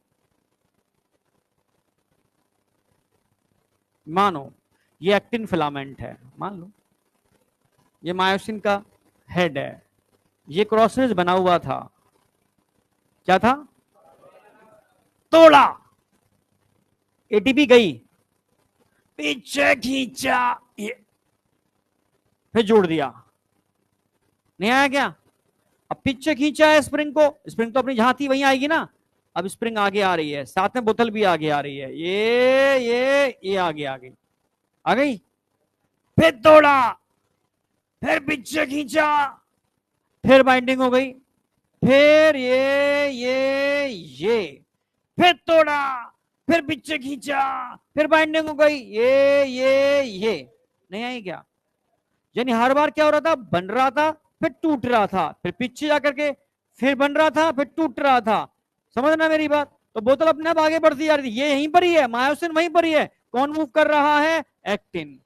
यानी हर बार जब टूटता है ब्रिज, एक एटीपी टूट जाती है, फिर पीछे जाके बनता है, फिर टूटता है, समझना मेरी बात, फिर पीछे जाके बन जाता है। जब बनता है उस समय एटीपी बनती है, जब टूटता है उस समय एक एटीपी टूटती है। कोई क्रॉस ब्रिज तोड़ने के लिए एटीपी चाहिए होती है, नहीं आई क्या? एटीपी ही तोड़ेगी, बनेगा कैसे, तुरंत ही हाई एनर्जी फॉस्फेट से ये बनेगा। आफ्टर डेथ देखा होगा, जो डेड बॉडी में थोड़ी सी रिजिडिटी आ जाती है, इसको राइगर मोर्टिस बोलते हैं, मोर्टिस बहुत टाइप की होती है, ठीक है, क्योंकि डेथ के बाद बॉडी का जो नेचुरल एटीपी सिस्टम खत्म हो जाता है। क्रॉस ब्रिज लास्ट सांस ली जैसे उसने, क्रॉस ब्रिज बन गए होंगे सारे के सारे, वो टूट नहीं पाए, क्रॉस ब्रिज टूटते तो जाकर के बॉडी रिलैक्स होती, पर क्रॉस ब्रिज बने के बने रह गए, इसलिए वो क्या हो जाती है, बॉडी टाइट हो जाती है क्रॉस ब्रिज बनने की वजह से। नहीं आया क्या? अब कुछ घंटों तक बॉडी टाइट रहती है, देन उसके बाद धीरे धीरे बॉडी लूज होना स्टार्ट होती है। अब वो नेचुरल ब्रेकडाउन चालू हो रहा है, इसको एपोप्टोसिस बोलते हैं, प्रोटियासोम उसमें इन्वॉल्व होते हैं। तब जाके नेचुरली प्रोटीन का डिग्रेडेशन स्टार्ट होता है, अपने आप क्रॉस ब्रिज टूटते हैं, उसमें टाइम लगता है। समझ में आया? तो आफ्टर डेथ जो रिजिडिटी होती है, ठीक है, उसको राइगर मोर्टिस बोलते हैं। जानते हैं ये वाली बात क्या? कितने लोग जानते हैं? 1 2 3 4। मोर्टिस जानते हो? मोर्टिस, ऐसे मोर्टिस बहुत टाइप की होती है। Rigor mortis after death rigidity है। रिजिडिटी नहीं आई क्या? अरे अब तो आ गई ना, जान तो गए ना अब। हाँ ठीक है, तो समझ में आया ना। अब हाई एनर्जी फॉस्फेट कहां से आता है? हाई एनर्जी फॉस्फेट के लिए भाई स्टेंट एनर्जी चाहिए, वो तो एटीपी से मिलती है। भाई स्टेंट एनर्जी कहां से मिलेगी? एटीपी। मेनली मसल्स को एनर्जी प्रोवाइडर कौन है? एटीपी। पर एटीपी को भी दोबारा बनना पड़ेगा ना, तो एटीपी को दोबारा बनाने के लिए मसल्स में एटीपी प्रोवाइडर कौन होता है? अब माइटोकॉन्ड्रिया, इधर आ जा, समझ रहे हो? क्रिटिन फॉस्फेट कह सकते हो, फॉस्फोक्रिटिन बोल सकते हो, दोनों एक ही बात है, ठीक है। कहां गया? हाँ, अब यहां पर 3 चीजें होती हैं, इसको तुरंत एनर्जी, सोर्स ऑफ एनर्जी,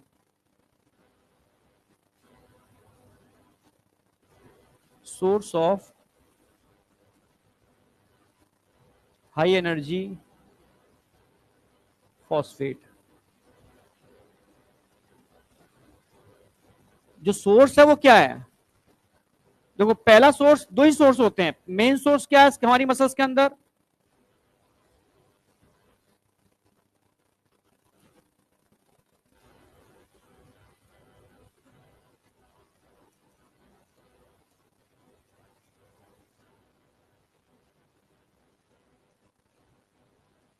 ये कंटिन्यू टूटता है, फिर बनता है। किसमें टूटता है?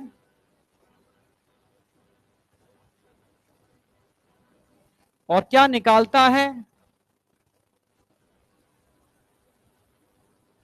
High energy phosphate.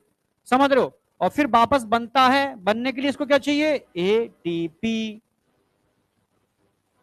समझ रहे हो? अल्टीमेटली चाहिए तो एटीपी। समझ रहे हो? पर high energy phosphate donor mainly कौन है? ये। कभी जिम में गए हो? कभी जिम में देखा होगा कुछ लोग बड़ी भयंकर बेहतरीन एक्सरसाइज करते हैं और बड़े बड़े डंबलियों उठा लेते हैं, बस लगे रहते हैं। नहीं देखा आपने? कौन बीटी सर? भाई अभी यहाँ टीचर नहीं कर पाएंगे ये काम, टीचरों की बस की बात नहीं है। समझ रहे हो? जो देखे हो ना एकदम खतरनाक बॉडी, मतलब, समझ रहे हो ना, वो भी नहीं लेते हैं। स्टार्टिंग में लेते थे, राजवंश सर स्टार्टिंग में लेते थे डब्बा अब्बा घोल मोल सब, प्रोटीन प्रोटीन। बाद में एक इंसिडेंट हुआ था। वो होता है मेलों में, देखा है गेंडे की सवारी होती है, बिठा देते हैं, वो घूमता है, देखा है कभी? हाँ, तो राजवंश सर बॉडी बिल्डर थे, उन्हें मैं जीतूंगा, मैं करूंगा, ठीक है। तो भाई उनको गेंडे पे बैठा दिया, ठीक है। सारे लोग खड़े थे आस बगल में, वो चलाने वाला बड़ा बेवकूफ था वो, ठीक है। उसने, अच्छा ये बात है, उसके दिमाग में, उसको ले गया मन में, ये बड़ा बॉडी बिल्डर बनना है, ठीक है। खाट खाट गियर चेंज किया उसने, गेंडा और घुमा, और ऐसे मतलब बुरी तरह से नाक फट गई, सब हो गया, हॉस्पिटलाइज किया, रात में भागे सब लोग, ठीक है। और ये गुड़गांव का केस था, एक जंगल में वो एक कैंपिंग की थी, समझ रहे हो, लक्ष्य लॉन्च करने गए थे हम लोग, ठीक है। हाँ, तो वही उसमें वो नहीं, वो ड्रामा किया था, वो सब लटके थे सब के सब, वो सब था। तब से भाई ने एकदम छोड़ दिया सब कुछ। समझ में आया? समझ में आया? बहुत खतरनाक कंडीशन थी वो, एक्चुअली बॉडी तो उनकी बहुत तगड़ी थी, पर अंदर से वो वीक है, वो झेल नहीं सकते किसी चीजों को। अब टीचरों में दम नहीं है, वो अलग ही लोग होते हैं। तुम जिम में देखी नहीं तुमने, जो मतलब एकदम, मतलब वो कंपटीशन फाइट करते हैं, जो पता नहीं तुम कंपटीशन वाले वो होते हैं खतरनाक, मतलब कमर होगी इतनी सी, समझ रहा, चेस्ट होगा ऐसा, हाथ ऐसे होंगे, तुम्हारी कमर आ जाए उसके अंदर पूरी। नहीं आया क्या? हाँ रियलिटी है यार। तो वो लोग क्या है, नॉर्मल एक्सरसाइज नहीं करते, उसके लिए वो बहुत हैवी एक्सरसाइज करते हैं। तो देखोगे घोल पीते रहते हैं, ठीक है। और जैसे मैं बिल्कुल रियल केस बता रहा हूँ, सिक्कर का ही केस है, क्योंकि सिक्कर में मैंने एक परमानेंट, मतलब इंस्टीट्यूट की तरफ से थी ना, तो जाना कंपलसरी था वहां पर।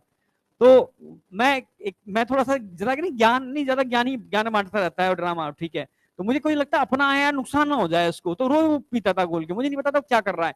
मैंने कहा तू, मैंने पढ़ा, मैंने भाई ये तो क्रिएटिन फॉस्फेट पी रहा है इतना, मैं तेरी किडनी चली जाएंगी। अरे यार किडनी इतनी छोड़ो तुमने यार, मैंने उसको समझाना चालू कर दिया, उसने पी लिया था पूरा, मतलब डोज पूरी ले ली थी, और मैंने समझाया उसको, मैंने ये इतना खतरनाक होता है, इससे क्रिएटिनिन बनेगा, और क्रिएटिनिन जब कंटिन्यू बनता है तो क्रिएटिनाइन बनता है, और क्रिएटिनाइन इतना खतरनाक होता है, किडनी को निकालना पड़ता है, नहीं निकालोगे तो किडनी चली जाएगी। समझ रहे हो? अच्छा अच्छा, उसका 1 घंटा बर्बाद कर दिया मैंने, पूरी मैकेनिज्म समझाने में।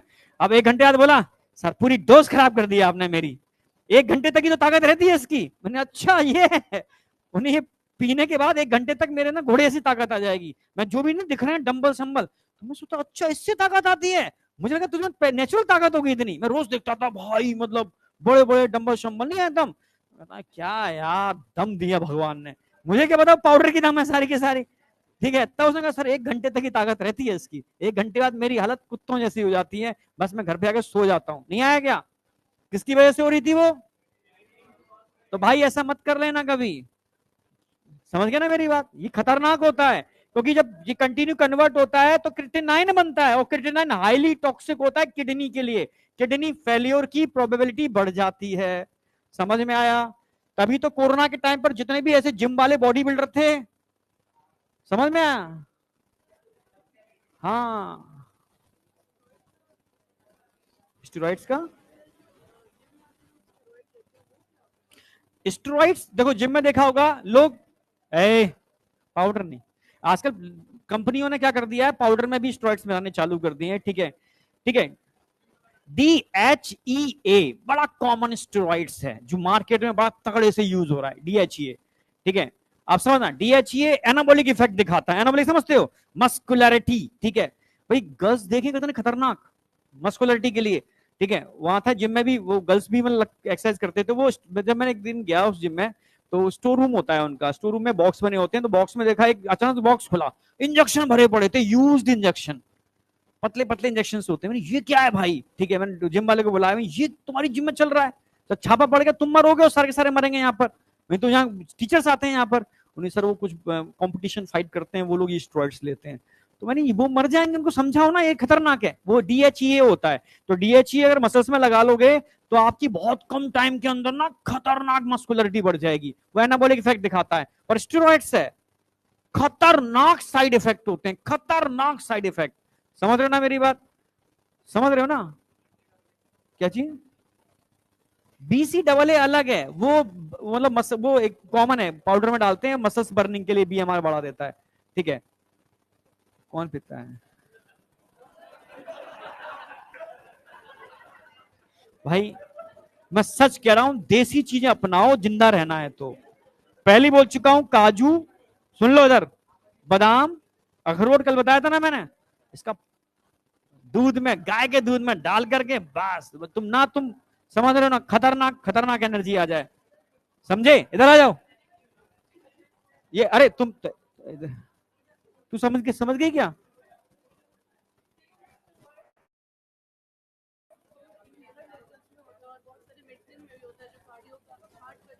अच्छा, ए सुनो सुनो सुनो, ए देखो, स्टेरॉइड्स का मतलब एक कंपोनेंट है, स्टेरॉइड जैसे फैट होता है ना, ऐसे स्टेरॉइड्स होते हैं, स्टेरॉइड्स हार्मोन भी होते हैं। स्टेरॉइड्स हमारे जैसे जितने भी एड्रिनल कॉर्टेक्स के हार्मोन है सब स्टेरॉइड्स हैं। ठीक है, सेक्स हार्मोन जितने भी होते हैं सारे स्टेरॉइड्स हैं। ठीक है, नेचुरल बॉडी के अंदर ही बनते हैं, और बाहर से भी आप ले सकते हो DHEA, पर स्टेरॉइड्स नेचुरल बनते हैं तो बॉडी उतना ही बनाएगी जितनी जरूरत है, अगर तुम बाहर से इंजेक्ट कर लोगे तो उनके साइड इफेक्ट हैं। वेट इंक्रीज होना भी इसका एक साइड इफेक्ट है, समझ रहे हो? क्योंकि ये गेन के लिए करते हैं लोग, जितने भी लोग करते हैं जिम में, गेन करने के लिए, क्योंकि पहले वेट बढ़ाते हैं, फिर एक्सरसाइज करके उस फैट को यूज करते हैं मसल्स के बिल्डअप के अंदर, पूरा मैकेनिज्म है इसका, पूरा एनाबॉलिक, एनाबॉलिक का मतलब है डेवलपमेंट, कैसे हमें वेट गेन करना है, फिर वेट गेन को मसल्स कन्वर्जन में कैसे यूज करना है। तो ये लोग ऐसे करते हैं, बहुत जल्दी वेट गेन भी कर लेते हैं और रिड्यूस भी कर लेते हैं, गेन कर लेते हैं रिड्यूस कर लेते हैं, जब कंपटीशन होता है तो देखो रिड्यूस कर लेते हैं, पानी भी छोड़ देते हैं ये लोग। ठीक है, तो मेनली स्टेरॉइड्स अगर तुम बाहर से ले लोगे तो बाहर से निकाल नहीं सकते बॉडी से, क्योंकि स्टेरॉइड वाटर सोल्यूबल नहीं होते, तभी जितनी भी ड्रग बनाई जाती है वाटर सोल्यूबल होती है। स्टेरॉइड्स डॉक्टर तब देता है जब अंतिम समय होता है कि यार कोई चीज काम नहीं कर रही है, मुझे स्टेरॉइड देने पड़ेंगे, तो स्टेरॉइड काम करते हैं, बहुत बढ़िया काम करते हैं, पर साइड में साइड इफेक्ट छोड़ के चले जाते हैं, वो ड्रॉबैक है इनका, इसलिए हर डॉक्टर स्टेरॉइड्स अवॉइड करता है। समझ रहे हो ना मेरी बात? क्योंकि स्टेरॉइड्स वाटर सॉल्युबल नहीं होते, इसलिए यूरिन से पास नहीं हो सकते। जितनी भी अमाउंट बॉडी में जाएगी तो वो रहेगी, निकाल नहीं पाओगे उसको। समझे नहीं समझे? तो पहला सोर्स ऑफ एनर्जी क्या है? मान लो खत्म हो गया, खूब मैंने आज गया कि जैसे ये आगरा का केस है ओलंपिक जिम का, ठीक है। उसमें मतलब एक जैसे मैं था, एक मतलब मैं तो ठीक है अपने देसी अपना शहर और गांव के समझ लो आगरा एक गांव का दोस्त आया मेरे मिलने के लिए, ठीक है, जिम में ही आ गया। क्या तू छोटा सा डंबल करता रहता है यार, ठीक है, हमसे देख गांव में कितनी दम दम है। मैंने कौन सी डंबल रखा है, उठा। अब भाई उसने उठाया, देख कितनी कर डाली मैंने, ठीक है भाई उसने कर लिया। अब मुझे बड़ा मजा आ रहा था, मैंने अब तक तुझे करके दिखा, मैं इतने करता हूँ तू उतने करके दिखा। अब मतलब कर लिया वो, ठीक है, मैं मतलब उसने मुझे हरा दिया कि भाई देख मुझ में इतनी दम है, गांव के दूध में इतनी दम होती है और ये वो, ठीक है। अब वो घर चला गया। अगले दिन मैंने फोन करके पूछा कि भाई कैसा है। अब मैं बोलूंगा नहीं तुमसे कैसा है वो, मतलब समझ रहे हो, गांव में लोग बाहर जाते हैं सोच के लिए, ठीक है। पूछ मत, लोटा उठा के नहीं जा पा रहा हूं मैं, और लोटा तो उठा के छोड़ो, मैं कुछ कर भी सोच भी नहीं पा रहा हूं मैं। भाई उसकी हालत देती है, हाथ उठा नहीं सकता था वो इस तरीके से। समझ रहे ना मेरी बात? भयंकर क्या हो गया था, डिपोजिशन ऑफ लैक्टिक एसिड। क्या हो गया था? क्योंकि उसने अपना सारा का सारा क्रिएटिनिन फॉस्फेट यूटिलाइज कर लिया। अब क्या करेगा इसके बाद?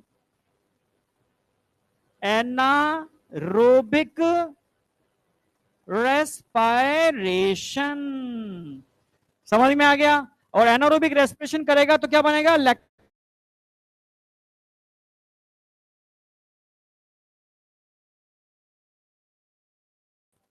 पतली हो जाएगी ना। पर अगर वो सोचो वो एथलीट्स होता, एथलीट्स का मतलब है रोज 10 किलोमीटर रनिंग करता, तो उसमें एनारोबिक रेस्पिरेशन नहीं होता। उसमें क्या होता?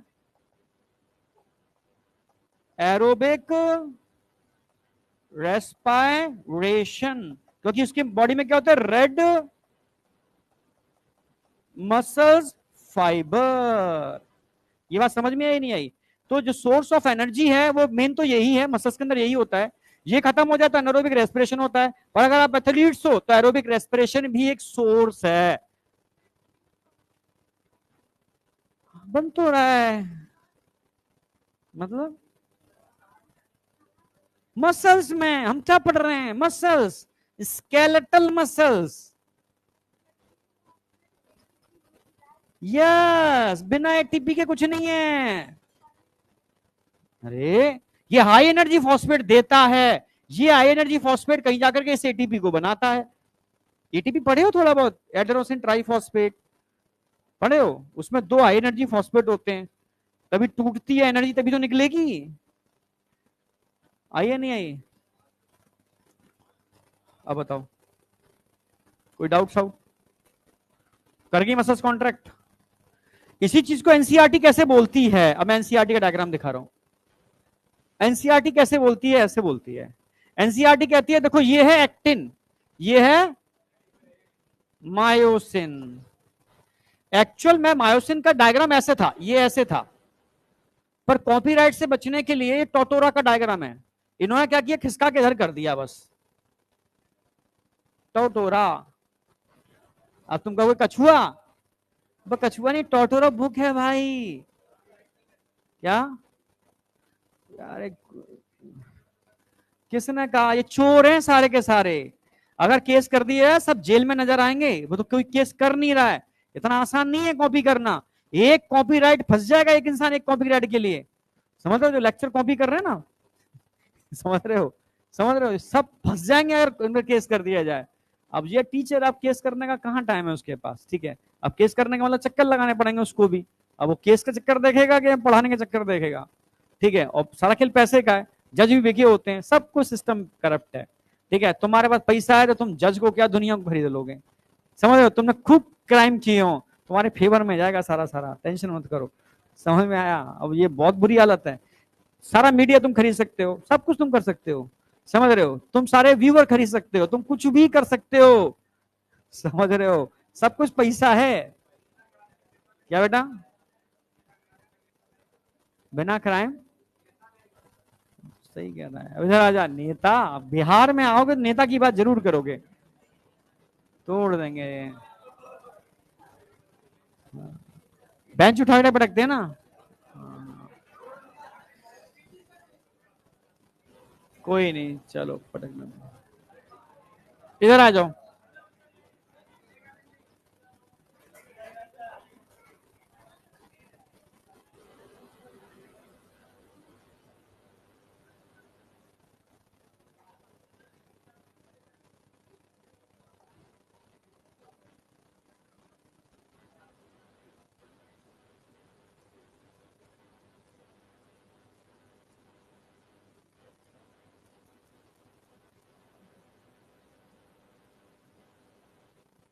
जैसे अब समझना मेरे, ये एक्टिन फिलामेंट है, ये मायोसिन है, ये दिख रहा है ना आपको, ये एक्टिन है और ये, समझना ये, अच्छा लिख भी दिया, यहां पर लिखा हुआ है break down of cross bridge. ये क्या हो रहा है यहां पर, break down of cross bridge.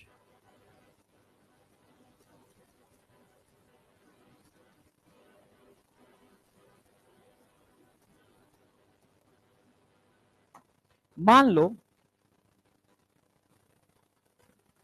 ये एक्टिन फिलामेंट है, दिख रहा है, ये मायोसिन का हेड है। क्या किया मैंने, क्रॉस ब्रिज तोड़ा और पीछे खींच के ले गया, नहीं आया क्या, तो क्रॉस ब्रिज तोड़ूंगा, एक एटीपी यूज नहीं हो जाएगा, यानी एटीपी टूटेगा एडीपी एन फॉस्फेट के अंदर, तो वही तो मैंने किया, ये क्रॉस ब्रिज तोड़ा पीछे ले गया, एटीपी टूटा एडीपी और फॉस्फेट के अंदर, और पीछे ले जाके मैंने क्या करा दिया, क्रॉस ब्रिज फॉर्मेशन कर दिया। क्या कर दिया यहां पर, फॉर्मेशन ऑफ क्रॉस ब्रिज। क्या हो रहा है यहां पर, formation of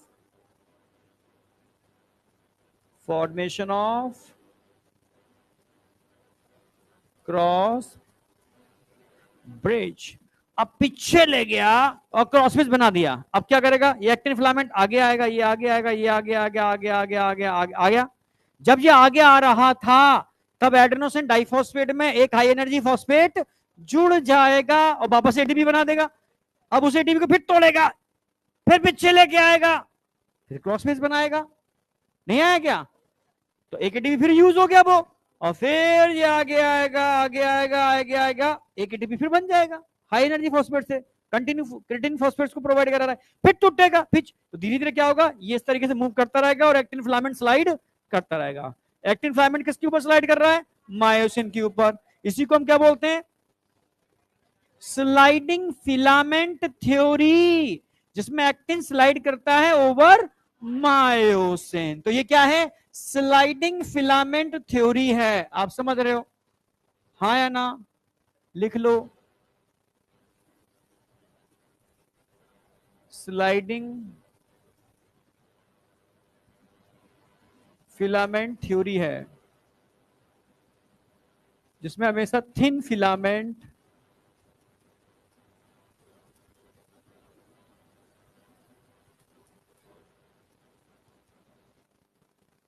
slide over myosin, thick filament.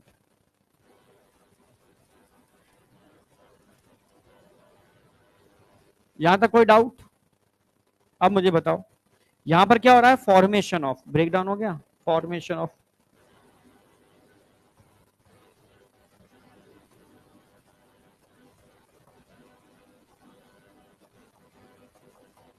ये कंप्लीट हो जाता है आपका breakdown and formation of 1 ATP. अब मुझे कुछ भी डाउट है तो पूछ लो, ये कंप्लीट हो गया आपका, हाँ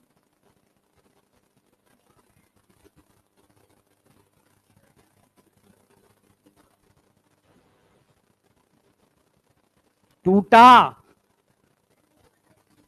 ये टूट गया, यहां तक टूट गया, अब यहां बन रहा है, किसका, क्यों जरूरत नहीं है, बन कौन रहा है, बना कौन रहा है, वह कौन बना रहा है,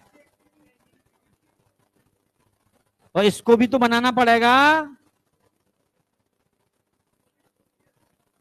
वो माइटोकॉन्ड्रिया एटीपी बनाता है मेरे भाई, इसको भी तो बनना है, तो माइटोकॉन्ड्रिया एटीपी बना के इसको देगा, तब ये हाई एनर्जी फॉस्फेट इसको प्रोवाइड कराएगा, तब जाके के ये मैकेनिज्म हो पाएगी। यानी ये मैकेनिज्म डिपेंड किस पर है, इस पर, ये किस पर डिपेंड है, एटीपी पर, एटीपी किस पर डिपेंड है, माइटोकॉन्ड्रिया पर।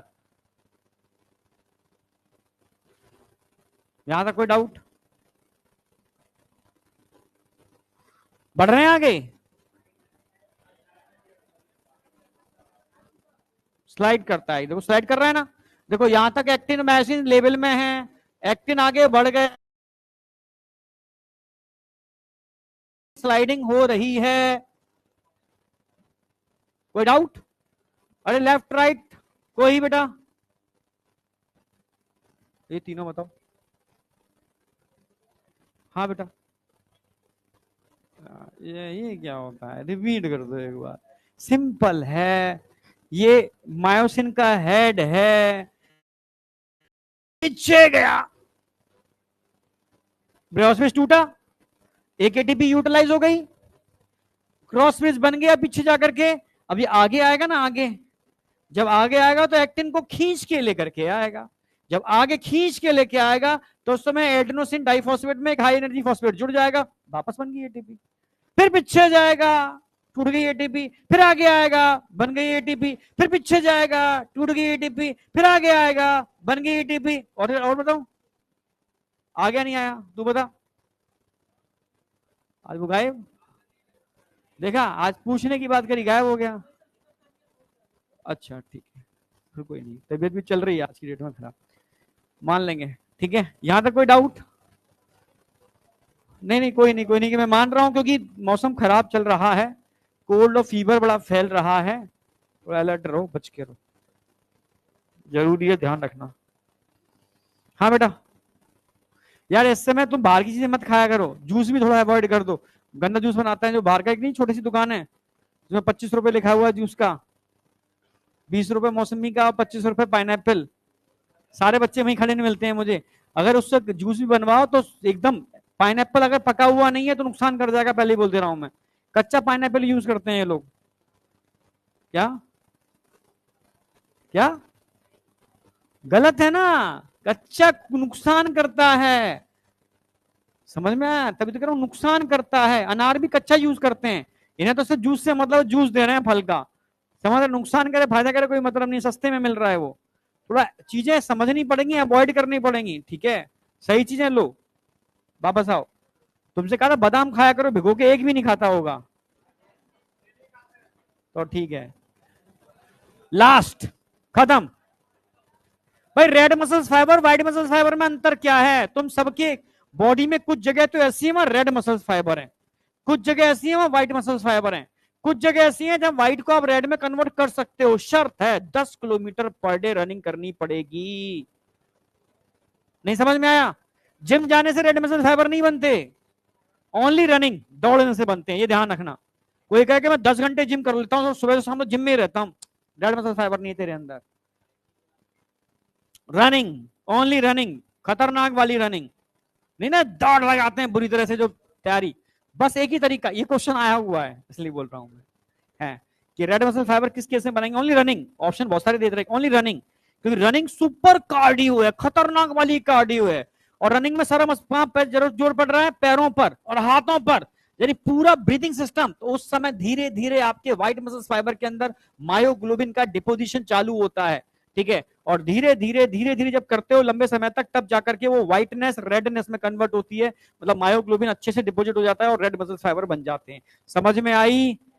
तो बॉडी के कुछ पार्ट है, लिम्ब मसल्स है हमारे, लिम्ब मसल्स के अंदर व्हाइट मसल फाइबर होते हैं, पर रेड मसल फाइबर भी थोड़े थोड़े होते हैं हमारे अंदर, ज्यादा नहीं होते, मेनली व्हाइट मसल फाइबर होते हैं।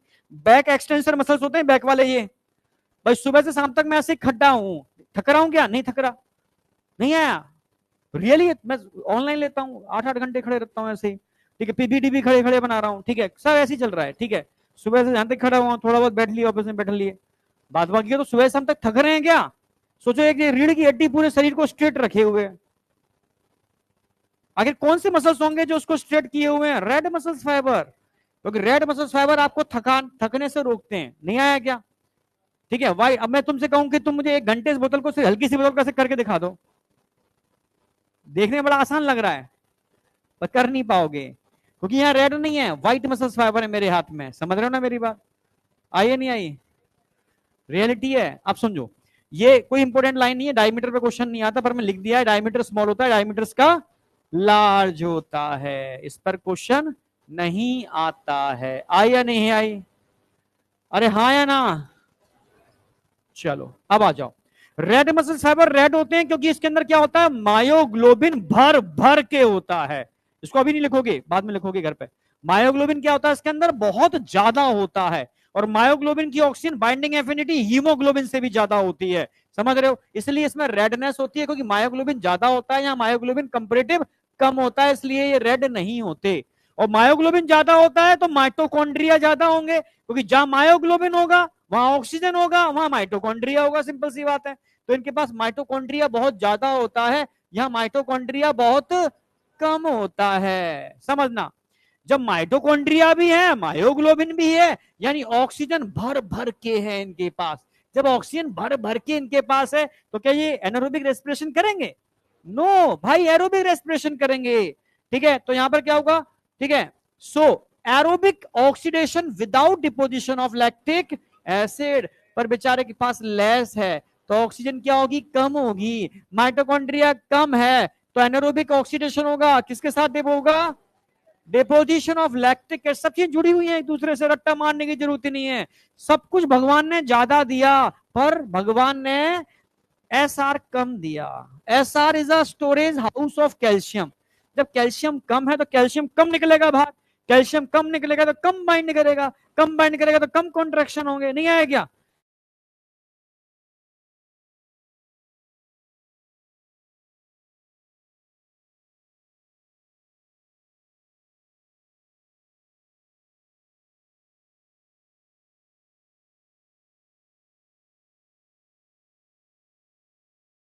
दुबला पतला सा इंसान, खाने को मिल नहीं रहा है, सांस लेने को नहीं मिल रहा है, नहीं समझ में आया? उससे कहा जा रहा सुबह शाम तो तू पत्थर तोड़, क्या होगा उसका? थक जाएगा भाई।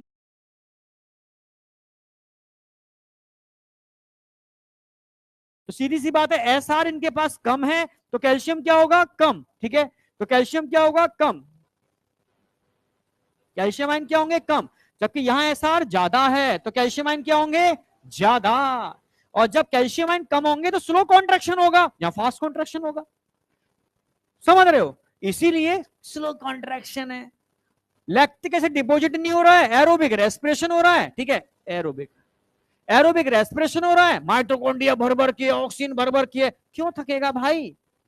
इसलिए क्या करते हैं मसल फाइबर, कॉन्ट्रैक्ट करते हैं for longer period without fatigue. नहीं आई क्या? बिना थके लंबे समय तक कॉन्ट्रैक्ट करने में सक्षम है। पर इनकी अगर बात कर लो भाई की, फास्ट कॉन्ट्रैक्शन करते हैं, हाई रेट ऑफ कॉन्ट्रैक्शन होता है, और शॉर्ट पीरियड के लिए तो फटीक तो होगी ही होगी ना, नहीं आई क्या भाई? समझ गए ना? आंखें तुम लिख रहे हो ये, तो आंखें तुम्हारी थक जाएंगी भाई, क्योंकि आंखों में कैसे मसल्स हैं, व्हाइट मसल्स फाइबर हैं आपकी आंखों में, नहीं आई? तो ध्यान रखना है, आपके बैक एक्सटेंसर मसल्स कैसे होते हैं, रेड मसल्स फाइबर हमारे अंदर। आई बॉल के मसल्स कैसे होते हैं, व्हाइट मसल्स फाइबर। इसके अलावा एनिमल्स की अगर मैं बात करूं तो समझना, जैसे कई लोग देखे होंगे ना, मुर्गे की टांग खानी है, थाई खानी है, रेड मीट है उसके अंदर। रेड मीट का मतलब है जिसके अंदर मायोग्लोबिन ज्यादा होता है। रेड मीट ऑफ, समझ रहे हो, चिकन लेग एंड थाई, इसमें मतलब ज्यादा होता है मायोग्लोबिन। या फ्लाइट मसल्स ऑफ काइट, लंबी दूरी की उड़ान भरती हैं, नहीं देखा, साइबेरिया से वहां पहुंच गए, नहीं आया क्या? समझ रहे हो, काइट बर्ड्स होते हैं। अब तुम इधर देखोगे, हाँ, व्हाइट मसल्स फाइबर कहां होते हैं, चिकन ब्रेस्ट में होते हैं। इसके अलावा flight muscles of sparrow, sparrow discovery पे देखिए कभी, और तेजी से धर धर धर रुक जाती है, धर धर धर धर, नहीं है क्या? मतलब इतनी तेज वो करती है कि आपके पंख नहीं देख सकते उसके, नहीं आई क्या? इन पे क्वेश्चन आएगा नहीं, क्वेश्चन सिर्फ ह्यूमन वाला ध्यान रखना है, और इन पर ध्यान क्वेश्चन बनते हैं। कोई डाउट? पक्का? अरे यार टाइम भी तो हो गया, तुमने बताया नहीं टाइम का। ये मैं टिश्यू में कराऊंगा, यहां नहीं कराऊंगा, टिश्यू के लिए कुछ तो छोड़ो। अब क्या करूं, बोन अब कल कराऊंगा। नहीं यार, अभी फिर तुम्हारी दूसरी क्लास है ना।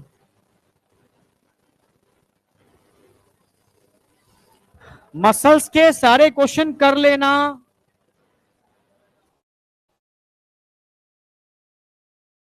मसल्स के क्वेश्चन करने हैं, कल वाला कर लिया था, हाँ तो अब ये वाला भी कर लेना, इसमें बोन वाले छोड़ देना, कल मैं आते ही बोन कराऊंगा, 2 दिन है मेरे पास, परसों 15 मिनट एक्स्ट्रा लूंगा मैं,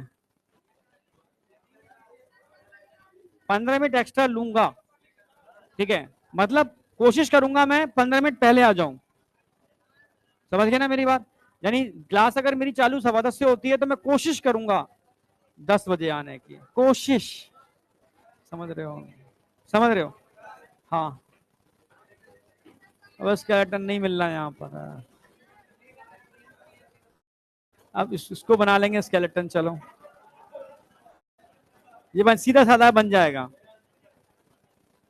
चिंता मत करो, मैं ऐसे पढ़ाऊंगा तो मैं स्केलेटन की जरूरत ही नहीं पड़ेगी, पूरा मतलब एकदम फील करा दूंगा। क्या 3D तो है वैसे मेरे पास, पसंद कल बाला है, उसमें एक सॉफ्टवेयर अपडेट करना पड़ेगा, उसके लिए फिर अपडेशन पता नहीं करेंगे नहीं करेंगे, ये मतलब ये अलाउड नहीं करेंगे, ठीक है, क्योंकि दूसरा वेंड आ जाएगा ना पे, और उसको कन्वर्ट नहीं करा पाऊंगा ना मैं, उसको वेदांतु वाले उसमें